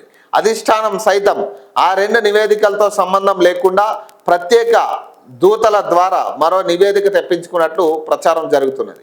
వాటన్నిటిని స్టడీ చేసిన ఏఐసిసి నేతలు మంత్రుల పనితీరుపై ఓ అవగాహనకు వచ్చినట్లు సమాచారం. ఈ సందర్భంగా ఒక్కొక్క మంత్రిని విడివిడిగా పిలిచి ఆ నివేదికలోని నెగటివ్ అంశాలపై వివరణ తీసుకునే అవకాశం ఉందని ప్రచారం జరుగుతున్నది. కొంతమంది మంత్రులకు వ్యతిరేకంగా అధిష్టానానికి ఫిర్యాదులు సైతం అందినట్లు తెలుస్తున్నది. అందులో సహచర మంత్రుల కంప్లైంట్ సైతం ఉన్నట్లు సమాచారం. వీటన్నిటిపై అధిష్టానం వివరణ తీసుకునే ఛాన్స్ ఉంటుందనే చర్చ పార్టీ వర్గాల్లో జరుగుతున్నది. మెజార్టీ మంత్రులపై అవినీతి ఆరోపణలు ఉన్నాయి. కొందరైతే తమ శాఖలో అవినీతికి తోడు తమ జిల్లాలో భూ వివాదాలు, రియల్ ఎస్టేట్, కన్స్ట్రక్షన్ వ్యాపారాలతో వాటాలు, ఇసుక మాఫియాతో సంబంధాలు కొనసాగిస్తున్నట్లు ఫిర్యాదులు వస్తున్నాయి. కొందరు మంత్రులు అధికారులతో గొడవ పడడం, వారిని అవమానపరిచే విధంగా వ్యవహరిస్తున్నట్లు కంప్లైంట్స్ ఉన్న ఈ మధ్య తలెత్తిన కొన్ని వివాదాలు అటు ప్రభుత్వానికి ఇటు పార్టీకి పెద్ద తలనొప్పుగా మారాయి. వీటన్నిటిపై అధిష్టానం మంత్రుల నుంచి వివరణ తీసుకుంటుందని ప్రచారం జరుగుతున్నది. కొన్ని శాఖల్లో మంత్రుల కంటే వారి కుటుంబ సభ్యుల జోక్యమే ఎక్కువగా ఉందనే ఆరోపణలు అధిష్టానానికి చేరినట్లు తెలుస్తుంది. సంబంధిత శాఖలో ఏ చిన్న పని కావాలన్నా ఫ్యామిలీ మెంబర్స్ అనుమతి అవసరమనే ఆరోపణలు ఉన్నాయి. కొన్ని డిపార్ట్మెంట్స్లో ప్రతి ఫైల్ను సన్నిహితులు మానిటరింగ్ చేస్తున్నట్లు ఫిర్యాదులు చాలా కాలంగా ఉన్నాయి. వీటన్నిటిపై అధిష్టానం కౌన్సిలింగ్ ఇచ్చే అవకాశం ఉందని తెలుస్తున్నది. ఇక ఏముంటుంది ఇప్పుడు, ఒకటి ఇంత పెద్ద వార్తలో ఒక చిన్న అంశం ఏంటంటే ఇక క్లాసుల పీకుడు ఏముండదు, క్లాసుల పీకుడు ఏముండదు. ఈ సూట్ కేసులు, ఈ ఎంత ఎంత అవసరం ఉంది, ఎందుకంటే ఎన్నికలు దగ్గర పడతా ఉన్నాయి. రాబోయే ఎన్నికలకి ఖర్చులు ఎట్లా, ఎవరెంత కమిషన్లు ఇవ్వాలి, ఇదంతా డీలింగ్ ఉంటుంది. అంతేగాని ఎక్కడా కూడా ఈ పనితీరు మీద హెచ్చరించే పరిస్థితి ఉండదు. ఎందుకంటే రెండు చోట్ల కాంగ్రెస్ పార్టీ గెలిచింది, ఈ 2 చోట్ల కూడా పోయేటట్టు ఉంది. కాబట్టి ఇప్పుడు ఈ మంత్రులను తిట్టి ఉపయోగం ఏముండదు, మంత్రులను తిట్టడం వల్ల ఉపయోగం ఏముండదు వాళ్ళకి. ఇక్కడ ఏం చేయాలి, వీళ్ళు ఎంత కమిషన్లు వేయాలి, ఇక రాబోయే ఎన్నికలకి ఎంత బడ్జెట్ అవుతుంది, ఇప్పటిదాకా ఎంత బడ్జెట్ సమకూరింది కేంద్రానికి. అసలు ఏఐసిసి మెంబర్స్ అంతా ఇదే మాట్లాడతారు. రాబోయే ఎన్నికలకి ఎంత ఖర్చు పెట్టాలి, ఎంత వసూలు చేయాలి క్యాండిడేట్ల దగ్గర నుంచి, జిహెచ్ఎంసీ క్యాండిడేట్లుగా పెట్టడానికి ఎంత వసూలు చేయాలి మనిషికి, ఇవే ఉంటాయి మీటింగ్. అంతకుమించి ఏ మీటింగ్ ఉండదు ఇక్కడ. అంతకుమించి గొప్పగా ప్రజల గురించి ఆలోచించి మంత్రులు క్లాస్ బికి పని చక్కగా చేయండి అనే కాడికి ఉండదు ఇక్కడ. ప్రజలు అనేది అసలు జీరో. పాలిటిక్స్లో యాక్చువల్లీ ప్రజల కోసం పనిచేయడానికే పాలిటిక్స్, కానీ ప్రజల కోసం పనిచేసేది జీరో, స్వార్థంగా పనిచేసుకునేదే ఎక్కువ పొలిటికల్లో ఇప్పుడున్న పరిస్థితుల్లో. సో అదే తరహా ఇక్కడ ప్రజలు అనే మాట రాదు. చేసుకోండి, కమిషన్లు ఇంత ఇవ్వండి, మీరు ఇంత కమిషన్ ఇవ్వట్లే. ఇప్పుడు ఇక్కడ డీలింగ్ ఎట్లా ఉంటుంది, వీళ్ళ దగ్గర మాటలు కూర్చోబెడతారు, విడివిడిగా పిలుస్తారు మంత్రుల్ని. చెప్పు, నీ మీద ఇన్ని ఆరోపణలు ఉన్నాయి, ఇక్కడ నువ్వు తెలియకుండా పైసలు తీసుకుంటున్నావు, మరి ఆ పైసల మాట ఏమిటి, మరి మా దగ్గరికి దాని మీద కమిషన్ రాలేదు కాబట్టి ఈసారి నుంచే వాటికి సంబంధించిన కమిషన్ కూడా మాకు ఇంత కావాలని వీళ్ళు వాటాలు పంచుకుంటారు తప్పితే పెద్దగా ఒరిగేది ఏముండదు దీనివల్ల ప్రజలకి. మళ్ళీ రేపు వచ్చిన తర్వాత ఏం చేస్తారంటే దాంట్లో కూడా వాటా ప్రతి నెల పంపించాలి, అంతే. అదే జరుగుతుంది, అంతకుమించి కొత్తగా జరిగేది ఏముండదు ఇందులో. మంత్రులపై చర్యలు ఉంటాయా? ఢిల్లీ మీటింగ్ తర్వాత పనితీరు సరిగ్గా లేని మంత్రులపై ఏం యాక్షన్ తీసుకుంటారు? క్యాబినెట్ నుంచి తప్పిస్తారా? కేవలం శాఖల మార్పు వరకే పరిమితం అవుతుందా అనే చర్చ పార్టీ వర్గాల్లో జరుగుతున్నది. ప్రస్తుతం ఎంపీటీసీ జెడ్పీటీసీ ఎన్నికలు ఉన్నాయి. ఆ తర్వాత గ్రేటర్ హైదరాబాద్, సైబరాబాద్, మల్కాజ్గిరి మున్సిపల్ కార్పొరేషన్ల ఎన్నికలు ఉంటాయి. ఈ ఎన్నికల తంతు పూర్తయిన తర్వాతే మంత్రివర్గ పునర్వ్యవస్థీకరణ లేదా శాఖల మార్పుపై అధిష్టానం నిర్ణయం తీసుకునే అవకాశం ఉంటుందనే చర్చ పార్టీ వర్గాల్లో జరుగుతుంది. ఈ పిసిసి అధ్యక్షుడిగా బాధ్యతలు తీసుకున్న తర్వాత మహేష్ కుమార్ గౌడ్ వ్యవహరించిన తీరు పార్టీకి ఏ మేరకు ఉపయోగపడిందో అనే అంశంపై కూడా అధిష్టానం నిర్ణయానికి వచ్చినట్లు తెలుస్తుంది. ఈ సందర్భంగా ప్రభుత్వ కార్యక్రమాలను ప్రజల్లోకి తీసుకెళ్లేందుకు పార్టీ నిర్వహించిన కార్యక్రమాలపై ఆరా తీయనున్నారు. అలాగే ఏఐసిసి పిలుపు ఇచ్చిన ప్రోగ్రామ్స్ను ఏ మేరకు సక్సెస్ చేశారోననే అంశంపై కూడా హైకమాండ్ వద్ద నివేదిక ఉన్నట్లు తెలిసిందట. అది పంచాయతీ ఏముండదు ఇందులో, ఎవరిని తప్పించే ప్రయత్నం ఉండదు, ఎవరిని ఇది చేసే ప్రయత్నం ఉండదు. కేవలం ఇది ఒక బిజినెస్ వ్యవహారం అన్నమాట. డీలింగ్ ఎంత ఏంటి, దేని నుంచి మాకు కమిషన్ రావట్లేదు, వాటికి సంబంధించి మాట్లాడతారు. ఉద్యోగుల్లో కొత్త కార్పొరేషన్ల చిచ్చట, జిహెచ్ఎంసీ ఎంప్లాయీస్ బదిలీ వివాదాస్పదం, ఉద్యమ కార్యాచరణకు ఉద్యోగ సంఘాల జేఏసీ ఏర్పాటట. 3 కొత్త కార్పొరేషన్లు ఏర్పాటు చేసిన తర్వాత చేపట్టిన జిహెచ్ఎంసీ ఉద్యోగుల బదిలీ పదోన్నతుల ప్రక్రియ వారిలో చిచ్చు రేపుతుంది. ఉద్యోగుల నుంచి కనీస అభిప్రాయం, ఆప్షన్లు తీసుకోకుండానే ఏకపక్షంగా బదిలీలు చేపట్టడంపై వారంతా ఒకంత ఆందోళనకు గురవుతున్నారు.